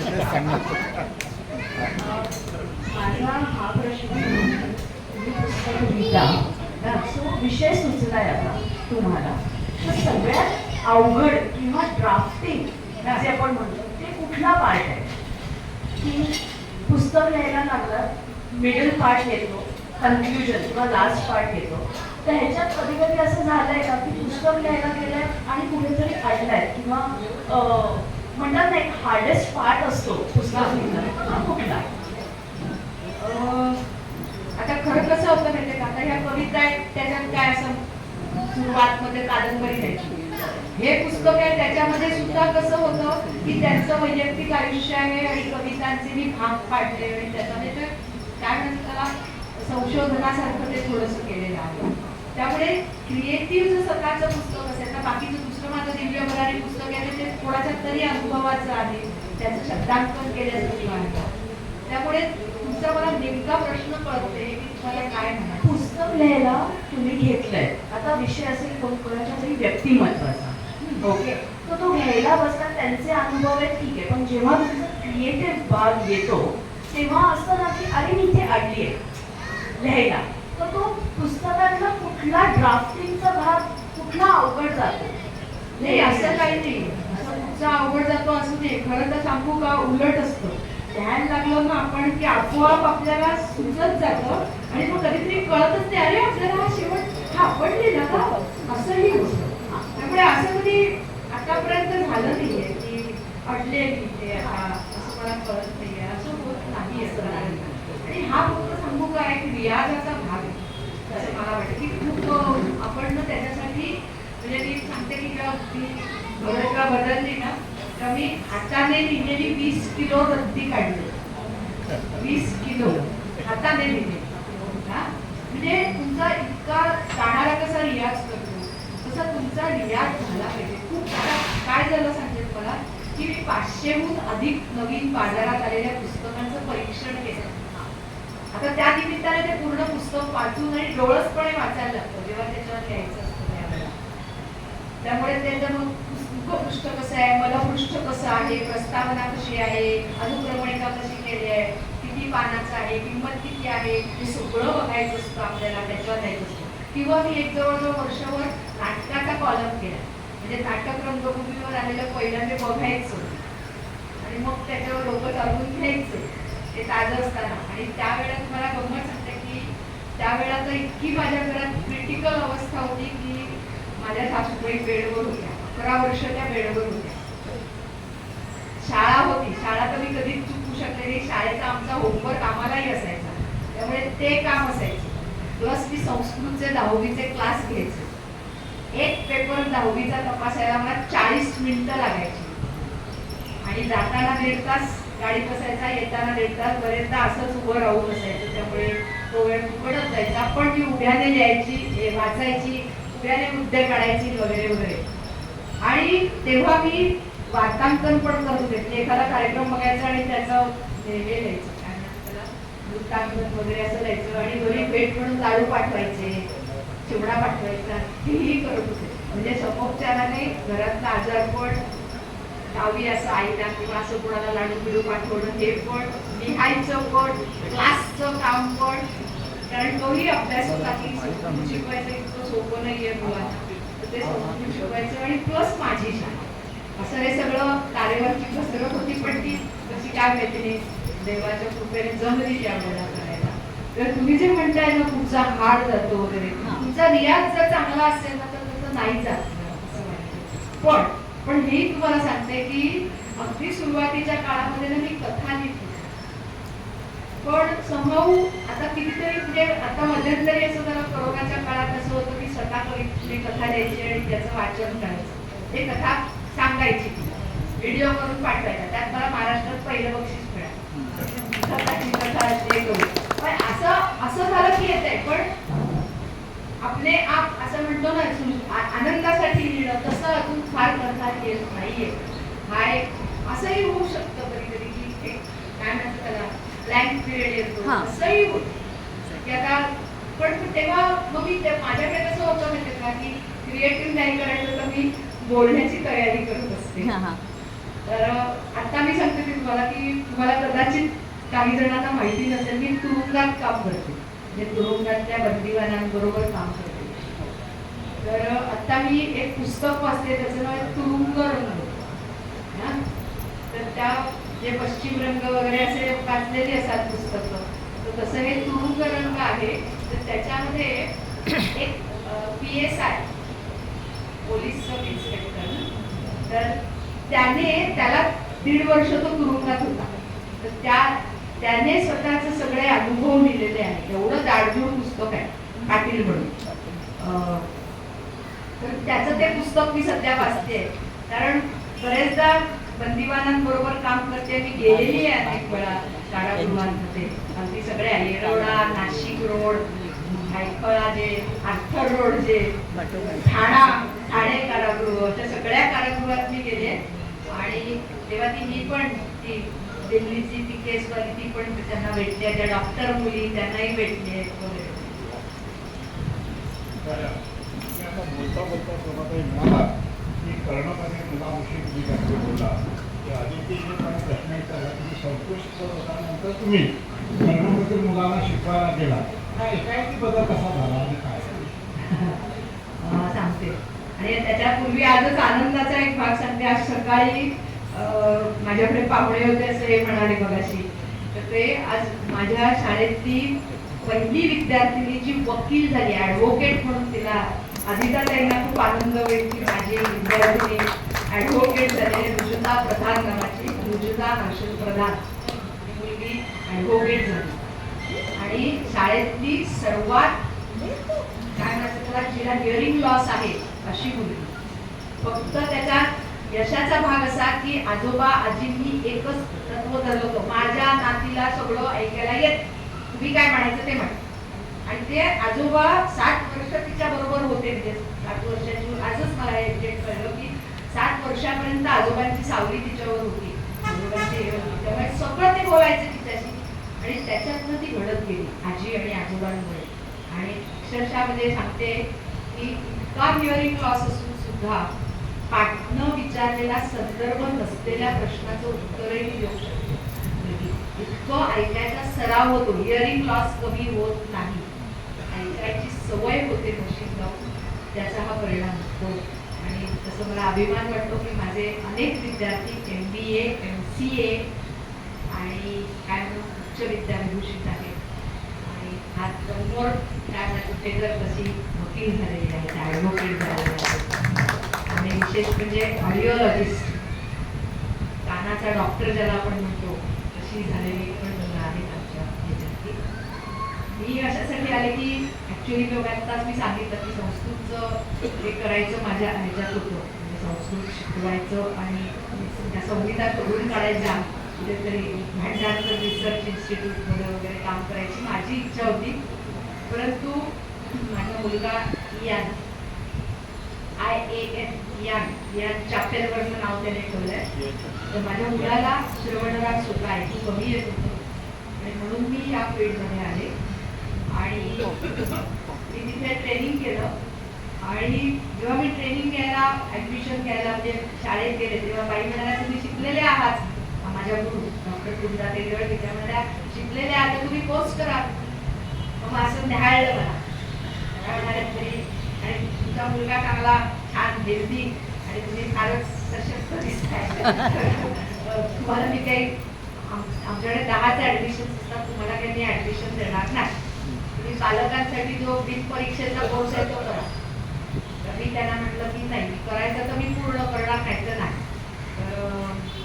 तर माझी तुम्ही सीट फुकट घालवाल, म्हटलं मी शब्द देतो मी नाही घालवणार सीट फुकट. आणि त्याप्रमाणे मोठ्या काय म्हणायचं त्याला मनधरणी करून मला ॲडमिशन दिली. माझ्यावर एकच जबाबदारी होती, पास व्हायची. म्हणजे विद्यापीठात 3री आलेली मी मुलगी, पण तेव्हा मला एकच हे होतं, कारण घरात त्या अनंत अडचणी होत्या. माझ्या सासऱ्याचं नाव अनंत नाखरे. तर त्या अनंत अडचणींना तोंड देत मी ते वर्ष घालवलं होते. तुम्हाला आता सांगायला हरकत नाही की आता जेव्हा म्हणतात ना अगो दमले गो बाई मी, तेव्हा मी सांगते की कित्येक रात्री जेव्हा मी ट्रेनिंग कोर्स करत होते तेव्हा मी कित्येक रात्री अर्जुनाला पाठच लावलेली नाही, संपूर्ण रात्र काम केलेलं आहे. तर आम्हाला प्रोजेक्ट बनवायला असायचे, कारण ते आमचं ट्रेनिंग अतिशय अवघड असायचं. जे फुलस्केप असतो ना आपला, तसं 9 वेळा मी लिहिलेला आहे एक लेसन. चूक परत नाही बरोबर नाही, अजून द्या परत 9 वेळा मी सुद्धा लिहिलेलं आहे. आणि -C +P करत आम्ही जायचो वगैरे. आणि काय म्हणजे मी ट्रेनिंगला असतानाच माझे सासरे 26 जानेवारीला गेले, माझे लेसन पडायला लागले वगैरे वगैरे. -C मिळायला लागले. आमच्या बाई मला रागवल्या, असं चालेल का करून. आजोबांना असं वाटत होतं का की तुम्ही नापास व्हावं म्हणून वगैरे वगैरे. मला शब्द दिलाय तुम्ही पास होणार वगैरे वगैरे. किती वेळा मला रात्रभर झोपलेली नसायची, मग मला ढुलक्या यायच्या लेसन लेक्चर सुरू झाली की. पण मला कोणी राबवायचं नाही, तेच माझं भाग्य. परंतु सांगायला आता अभिमान वाटतो की 3 मार्क कमी मिळाले नाही तर मी पहिली आले असते. अनेक आमच्या विजिट्स वगैरे शाळांना असतात, तेव्हाही मला जायला मिळालं नाही काही अडचणींमुळे. पण तरी सुद्धा ते सगळं नंतर जाऊन पूर्ण करून कुठून आली ती ताकद माहिती नाही, पण ते पूर्ण झालं आणि मी विथ क्रेडिट पास झाले. फक्त 3 मार्क पहिल्या याला कमी मिळाले. ती माझ्या पाठी काय माहिती नाही. हे तुमचा हा प्रवास खरोखरच इतरांना प्रेरणादायी असाच आहे, सुखदुःखाने भरलेला असा हा प्रवास तुम्ही आमच्यासमोर मांडताय. खूप ऐकायला मजा वाटते, ऐकत तुमचा अनुभव आम्हाला सांगून देतात. अजून काही प्रश्न आहेत, योगेश जोशींना प्रश्न आहेत, त्यांना संधी देऊया आपण. प्रश्न भरपूर आहेत.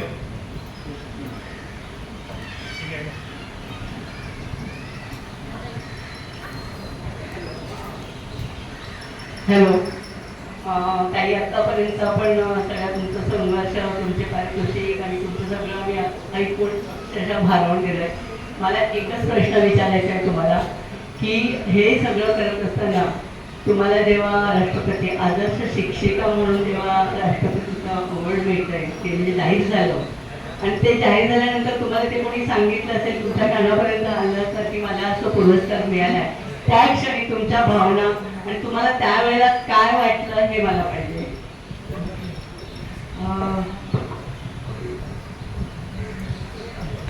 काय झालं खरं सांगू का, आणि नवीन बोललेले पण सांगते, तर तुम्ही सगळे आता माझ्या खूप जवळचे आहात. कियान 8 वर्षाचा असताना आम्हाला सोडून गेला. 2 दिवसाचा तापाचं निमित्त झालं. त्याला सेरेब्रल मलेरिया आणि सेरेब्रल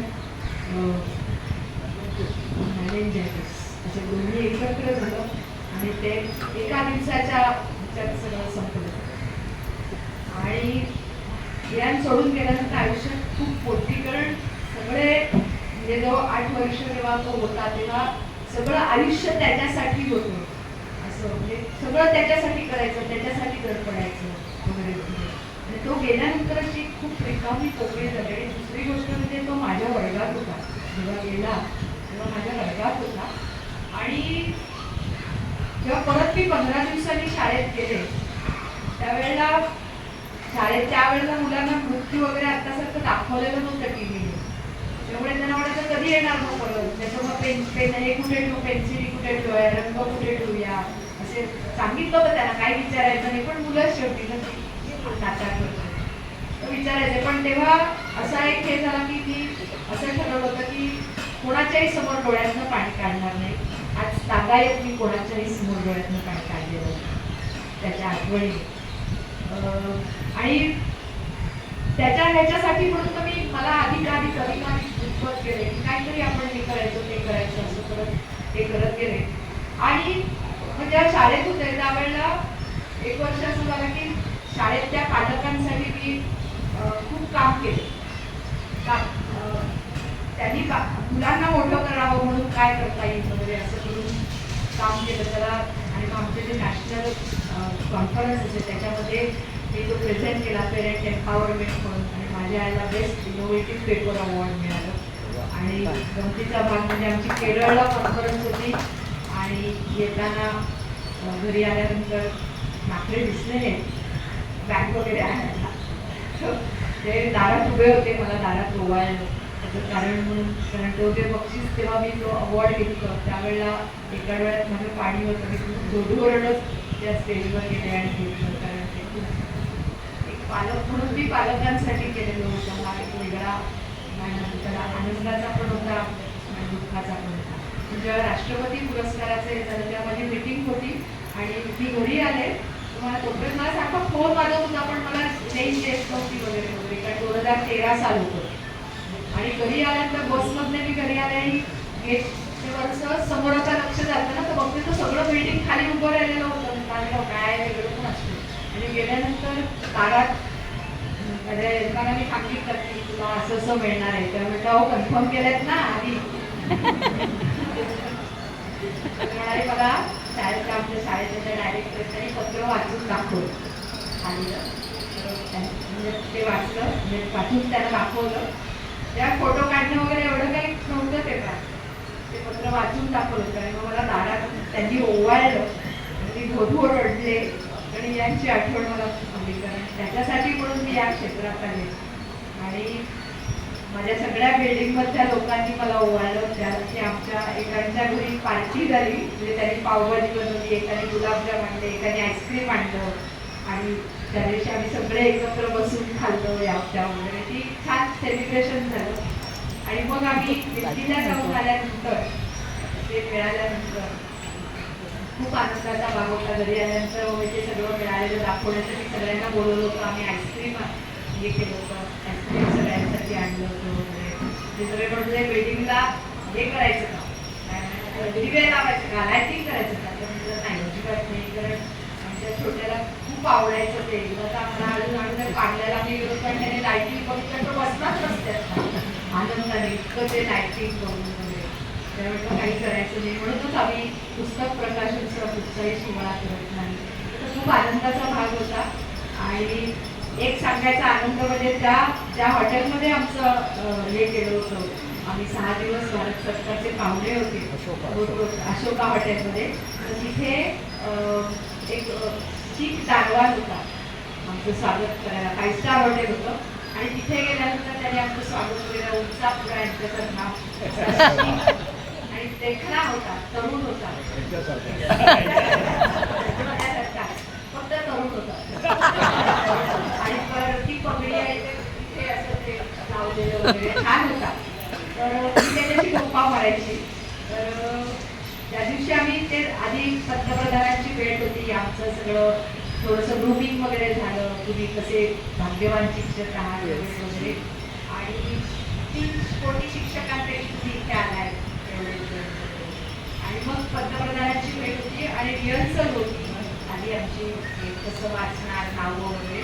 आणि इथे म्हणजे त्या दिवशी आम्ही ते आणायला गेलो, म्हणजे त्या दिवशी होतं तेव्हा मला त्या दारवानाने मला सांगितलं की दीदी आपके लिए कुछ गिफ्ट है मेरे पास. सगळ्यांसाठी तुम्हाला नाही सिर्फ आपके लिए. मतलब क्यों मैं स्पेशल हूँ क्या? हाँ आप स्पेशल ही है. एक सब टीचर्स ने आप सिर्फ अलग है. मतलब क्यों? क्योंकि सिर्फ आप है जो मेरे से बात की. मुझे भी आप जैसा सीखना था, सिखाना था, लेकिन पिताजी जल्दी गुजर गए, मैं नहीं सीख पाया, इसलिए मैं ऐसा काम कर रहा हूँ. कुछ भी अच्छा काम कर रहे हो ना. म्हणून मी तुमच्यासाठी गिफ्ट आणले. आणि आम्ही जेव्हा आलो ते घेऊन सगळं पुरस्कार घेऊन आलो तेव्हा मला उत्सुकता होती हा काय देणार आहे मला. त्यानंतर छान गुलाबी कागदात हे केलेली असं काहीतरी छान गिफ्ट दिली. आणि जर खोलीवर गेल्यानंतर राष्ट्रपतींनी काय दिलं हे बघितलं नाही, त्याने काय दिलं हे बघितलं. त्याने छान फोटो गणपतीचा आणि आमच्या नकळत आमच्या दोघांचा फोटो काढला होता. तो फोटो असं त्याने आम्हाला दिलं होतं. खूप खूप आनंदाचा भाग आहे. मी तुम्हाला दाखवायला आणले गणपतीची मूर्ती, ते फोटो आणि मला मिळालेलं चांदीचं पदक. इतकं नियोजनबद्ध असतं की त्याच्यात तुमचं शॉर्टमध्ये नाव कसं घालावं वगैरे असं सगळं त्या फॉर्ममध्ये विचारून घेतात आणि तसं ते पदक आम्हाला दिलेलं आहे. आमचा जायचा यायचा खर्च दिला. आणि मी घाई होती कारण आम्हाला चिपळूणला जायचं होतं, त्यांची बदली चिपळूणला झाली होती, त्यामुळे आल्यावर परत चिपळूणला जायचं होतं. म्हणून मग आम्ही विमानाने गडोळ विमानाने तो म्हटला खर्च पण आम्हाला शाळेने मला दिला आणि शाळेने मला घड्याळ दिलं होतं. कधीतरी येईल घालून आणि दाखवीन तुम्हाला ते. लक्षात नाही आलं आणि खूप आनंद आहे की माझं इतकं कौतुक होतं आणि त्याच्यापेक्षा तुम्ही इतकं कौतुक करता. मी खरंच भाग्यवान आहे. या संदर्भात राष्ट्रपती प्रदर्शन आला, पण महापालिकेने तुम्हाला जे पुरस्कार दिलेले आहेत त्यात तुमच्या कर्णवती मुलांचा सहभाग असं मी ऐकून आहे. तो किस्सा बोलायचा बरं होईल. आजच सांगायला कळलं मला की माझ्या वर्गातली मुलगी श्रावणी म्हणून ती पण लॉ करते. आजच कळलं हिच्याकडनं. आम्ही एकदा आमची मीट होती, सगळे जे डिझेबल मुलं असतात त्यांच्यासाठी एक बाग आहे वडाळ्याला, तिथे आमची सगळी बागेत मीट असते, सगळे मुलांसाठी खाणं पिणं खेळ कार्यक्रम वगैरे असतात, तसं आम्ही नेलो होतो. माझ्या वर्गात एक श्रावणी नावाची मुलगी होती, अशी गुबगुबीची, 13 नंबरचा चष्मा, दोन्ही डोळ्याची कॅटरॅक्टची ऑपरेशन झालेली, वर्ष 6 आणि हटका टाळू ब्लॅक पालट असं सगळं असलेली ती मुलगी, पण छान बोलायची, परपेरून यायची, सॅन्डस रोडला गाडी बदलून ऐकायला यायची वगैरे. तर ती आम्ही त्या बागेत गेलो असतो ना, शुभाती अशी हात शुभाती शुभाती आपण शुभारावळ आले. शुभारावळ म्हणजे आपली कोणीतरी मैत्रीण असतात. शुभारावळ म्हणजे कोण? महापौर डॉक्टर शुभा राहुल. आणि ती बोलायला जाऊ का नाही, तू पण चल मी नाही ना तुला बोलायचं तर तू जा. मी आपले लपून गेले पाठ काय बोलते ती गेली आणि असे मला खास ठरले, अहो शुभाते शुभाते आम्ही तुम्हाला ओळखतो. कसं काय? छान बोलायची. कसं काय? अहो ना तिच्या स्टाईलने बोलते, अहो आमच्या ते शोभाते येत ना, त्यांनी सांगितलं आम्हाला. काय बरं सांगितलं तुला? अहो तुमच्या दादरच्या शिवाजी पार्कच्या महापौर बंगल्यात तुम्ही कृत्रिम तलाव केल्यात ना गणपती विसर्जनाला, ते आम्हाला शोभा त्यांनी सांगितलं. त्याने सगळं ती बोलली. मी आपली ऐकत होते डॉक्टर, तुला माहिती होती बघते. त्या म्हणाल्या जा तुझ्या शोभाताईला बोलून आण बघू कोण आहे तुझी शोभाताई.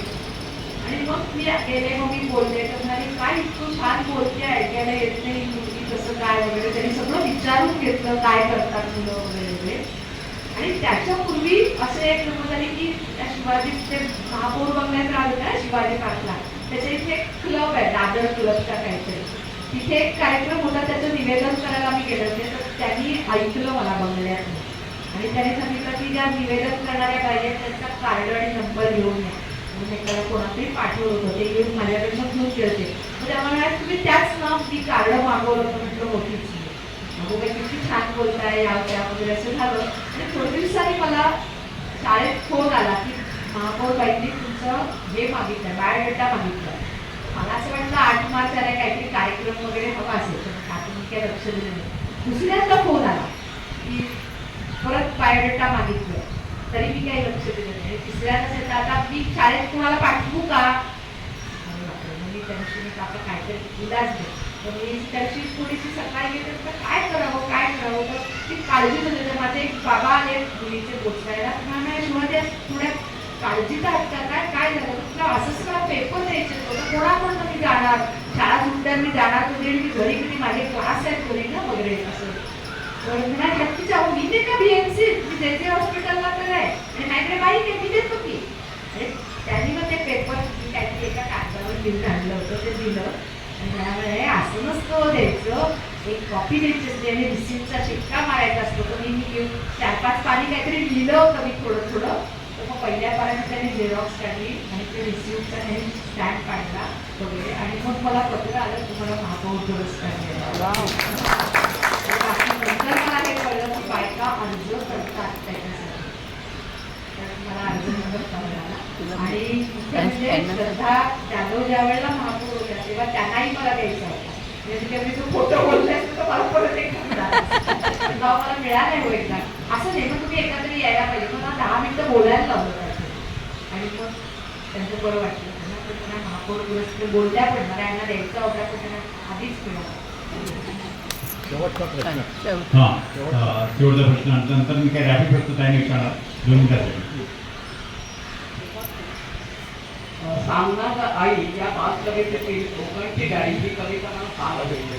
कारण मी कोकणातली, तुम्ही कोकणात.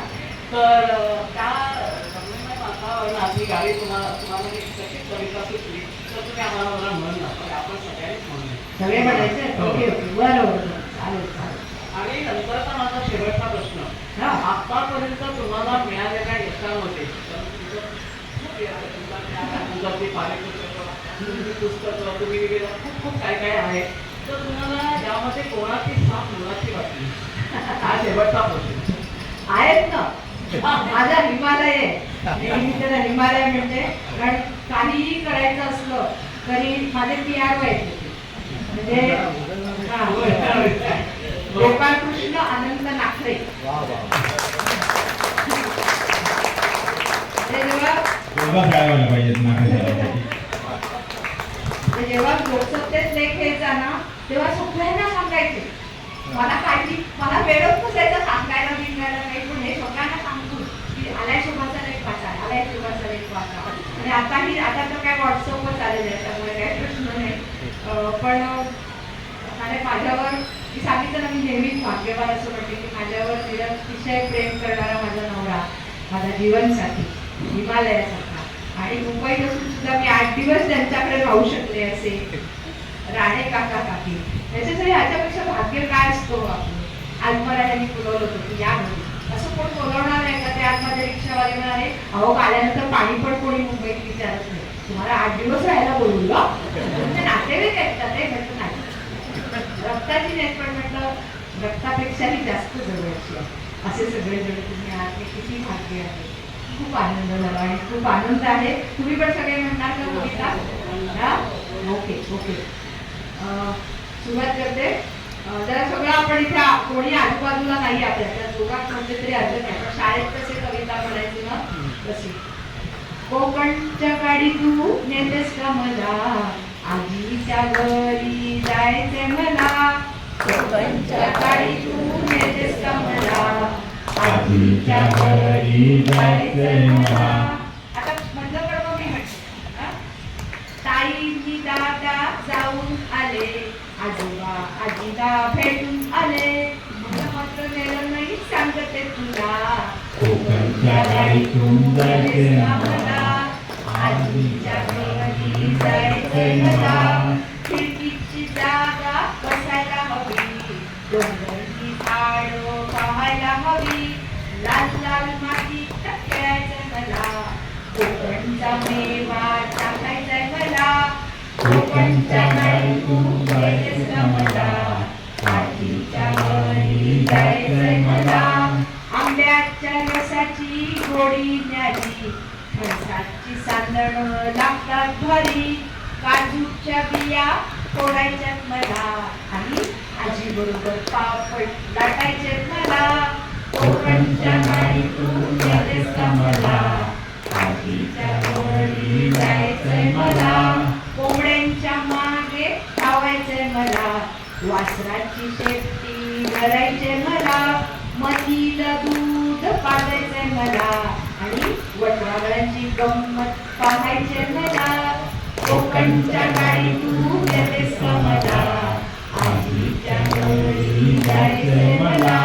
उंच घरांचा कंटाळा आलाय, कौलारू घरात राहायचंय मला.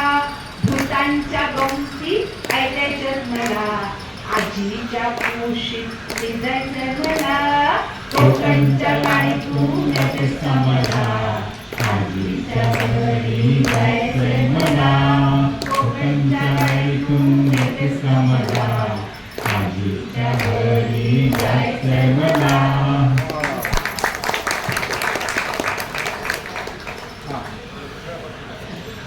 तुमच्या कवितांना ताल आहे, चाल आहे, त्यामुळे ते खूप छान वाटतं.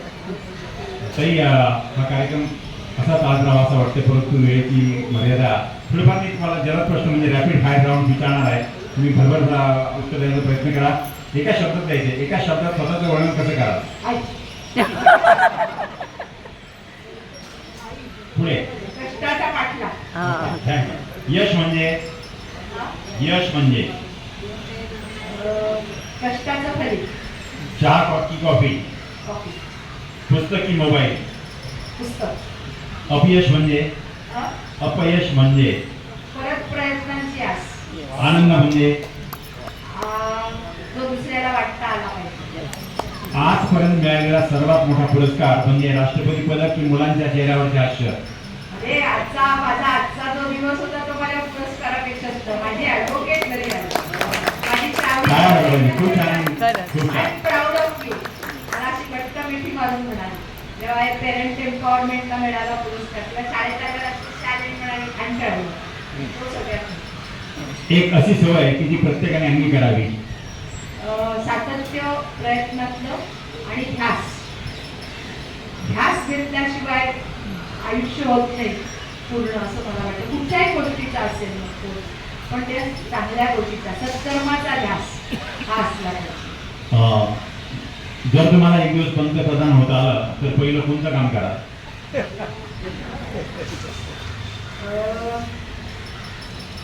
शाळेत काहीतरी सृजनशील करायचा प्रयत्न करेल. ठीक आहे. एक अशी चूक की जी पुन्हा कधी करणार नाही.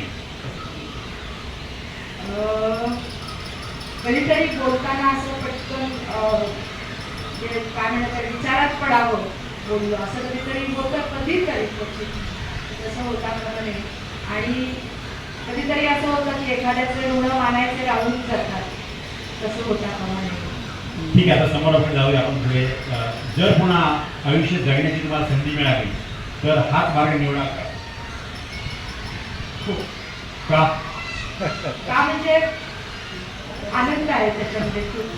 लेखनातला जो आनंद आहे, शिकवण्यातला आनंद आहे, बोलण्यातला आनंद आहे. तर मला गायिका व्हायला पण आवडतं. छान.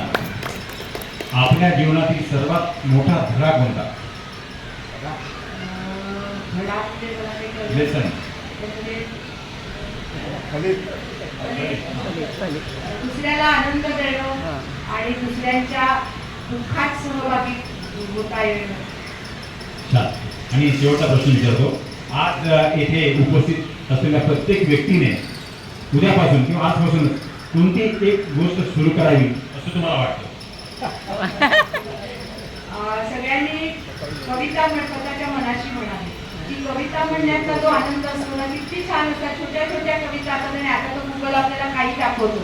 किती छान कविता असतात. अगदी ती बाबाची मावशी आहे मोठी मावशी उंदीर तळून खाते एकादशीच्या दिवशी. किती छान कविता आहे. पावसाने विचारलं छत्री घालून येशील का तो भिजायला. छत्री आली खुशी निघाली भिजायला. आयटी तडतड तडतड थेंब पडले छत्रीला चांगलेच कापडे भरले. चिंब झाली भिजून गेली आणि पावसात घरी बुरती निघून धावत धावत घरी आली. कोपऱ्यात जाऊन रडत बसली. रेनकोटाने दिला गरम चहा. आता कशी असते खूप ताई. आता समारोपावर येताना मी एवढंच म्हणेल की ताई राष्ट्रपती पदक हा आपल्या कार्याचा सन्मान आहे. पण हजारो अंध व मूकबधिर मुलांच्या चेहऱ्यावरचं फुललेलं हास्य हा तुमच्या खऱ्या आयुष्यातील खरा पुरस्कार आहे. आज आपल्या अनुभवातून आम्हा सर्वांना समर्पण आणि माणुसकीचा अमूल्य संदेश तुम्ही दिलात. आपल्या कार्याला आमचा मनपूर्वक सलाम. आपण निरोगी राहा, दीर्घायुषी व्हा आणि आपल्या कार्याचा प्रकाश असाच समाजाला देत राहा या भावना व्यक्त करतो आणि मीनाताईंना आभार व्यक्त करण्यासाठी आमंत्रित करतो. बघू शकता ते गणपती आहे हा आणि हे पदक आहे. हे तिरंग्याच्या दोरीमध्ये आम्हाला बांधून दिलं होतं.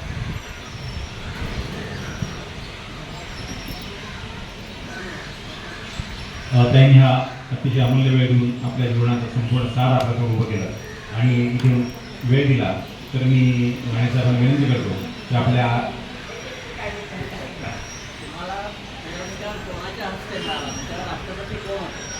भारतरत्न प्रणव मुखर्जी. राणेसाहेबांना विनंती करतो की आपल्या आचार्य कट्ट्याच्या वतीनं त्यांना मांडून द्यावं.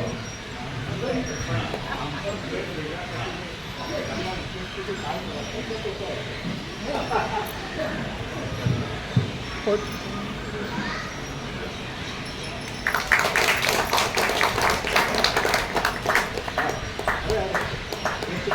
माझा पाय करते तर हिचा पाय पोट करण्याचे की मला सकाळी लागणार आहे. आज हिच्या घरी तिथे लॉ ग्रॅज्युएट झाले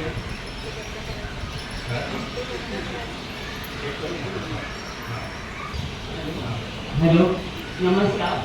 आज आपल्या यात्रेकडे सोबतही आल्या त्याला कारणही तसंच होतं की नेहमी नियोजन केलेला आजचा प्रोग्राम काही कारणामुळे होऊ शकला नाही.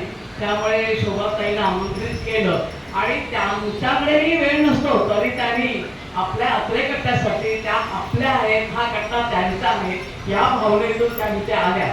आणि आता आपण त्यांना काही आपल्या मनातले प्रश्न विचारले की कधी कधी असं वाटतं लेखिका वक्ते हे आपल्या एवढे जवळ नसतात. शोभाताई एवढ्या जवळ असल्यामुळे त्यांना आपल्या घरच्यासाठी आपण सगळे प्रश्न विचारले आणि त्यांनी आपल्याला समर्पक अशी उत्तरं दिली. त्यांच्या आपण कविता त्यांच्याकडून आपण ऐकली आता कोकणातली. आणि दुसरी गोष्ट कोकणात जेव्हा त्या आल्या तेव्हा फार शाळेनं आम्हाला व्याख्यान द्यायचं होतं पण त्या कधी जमल्याच नाही. आम्ही तिथे लांबचा प्रवास असायचा. त्या अशोक कलम यांचं गाव तर आम्हाला सापडत नव्हतं किती हत आणि तरी त्यांना असं वाटलं ना मला वेळेवर पोचायचं आहे आपण पोचू की नाही ही त्यांची जी वृत्ती आहे म्हणजे त्यात जमणं असं कधी म्हणतच नाही. की त्यांना म्हणायचं अरे उद्या आपल्याला जायचं आहे तरी ते 12 वाजे पण आमच्या कोकणामध्ये आमच्या घरी प्रोग्राम असायचे त्यांना त्या हजेरी लावायचा सकाळी उठून काम करायचं आणि ते आपण टाळलं पाहिजे. जमणं हा शब्दच नाही आपण बोलायचा. तर अशा शोभाताई आपल्याकडे इथे आल्या आपल्याशी बोलल्या आम्हाला खूप आनंद झाला. तर तुमचे पण आभार आणि त्यांचे मी आभार मानते. आणि दुसरं म्हणजे हा प्रोग्राम जो वेगळा झाला की बघता येतात मुलाखत वगैरे घेतात. आता आम्हाला असं वाटलं की आम्ही पण कोणाची मुलाखत घेऊ शकतो असं आमच्या इथं प्रत्येकाला वाटतं. आणि ही संधी कोणी दिली कार्यकारी समितीमध्ये कोणाचा विचार आले डोक्यात हे मला कळत नाही. पण जी व्यक्ती असेल तिने जे ठरवलं त्यामुळे त्याचे मी आभार मानतो. आणि हा आपला कार्यक्रम खरंच रंगत गेला आणि इतका रंगत गेला की आपण त्याच्यात हरवून गेलो. शोभाताई नेहमीच आहे बोलायला लागल्या की आपल्याला काही वाटतच नाही की नाही थांबावं पण हे घरात लवकर पुढे जातं. तर आता मी परत एकदा सगळ्या तुमच्या रसिक जनांचे आभार मानते की ज्यांनी ह्याच्यात भाग घेतला खरंच कौतुकास्पद आहे. तर त्यांचे परत एकदा मनपूर्वक आभार. आणि दुसरं सांगायचं म्हणजे हा कार्यक्रम रंगत असताना ते स्वादिष्ट चविष्ट बटाटावडा आणि गरम कॉफी जी दिली त्यात सहभागी असणारे आपले परुळेकर महाराज आभा परब आणि राणे आणि मुख्य अतिथी विजय नाकरे हे त्याच्यात आणि ते सगळ्यातच भाग घेतात. थोडं आम्हाला ते कधी कधी मला असं वाटतं त्याने आमच्या कल्पतरूमध्ये राहायला यावं आम्हाला खूप आनंद होईल. आता तुमचे रसिक जन सगळ्यांचे मी परत एकदा मनपूर्वक आभार मानते. विनायक तुझे सुद्धा आभार की तू इतकं मस्त आमच्याविषयी करतो त्याच्याबद्दल तुझे आभार. योगीने शूटिंग करते तिचे आभार. तर सर्वांचे आभार मानून मी हा कार्यक्रम इथेच संपला असं जाहीर करतो.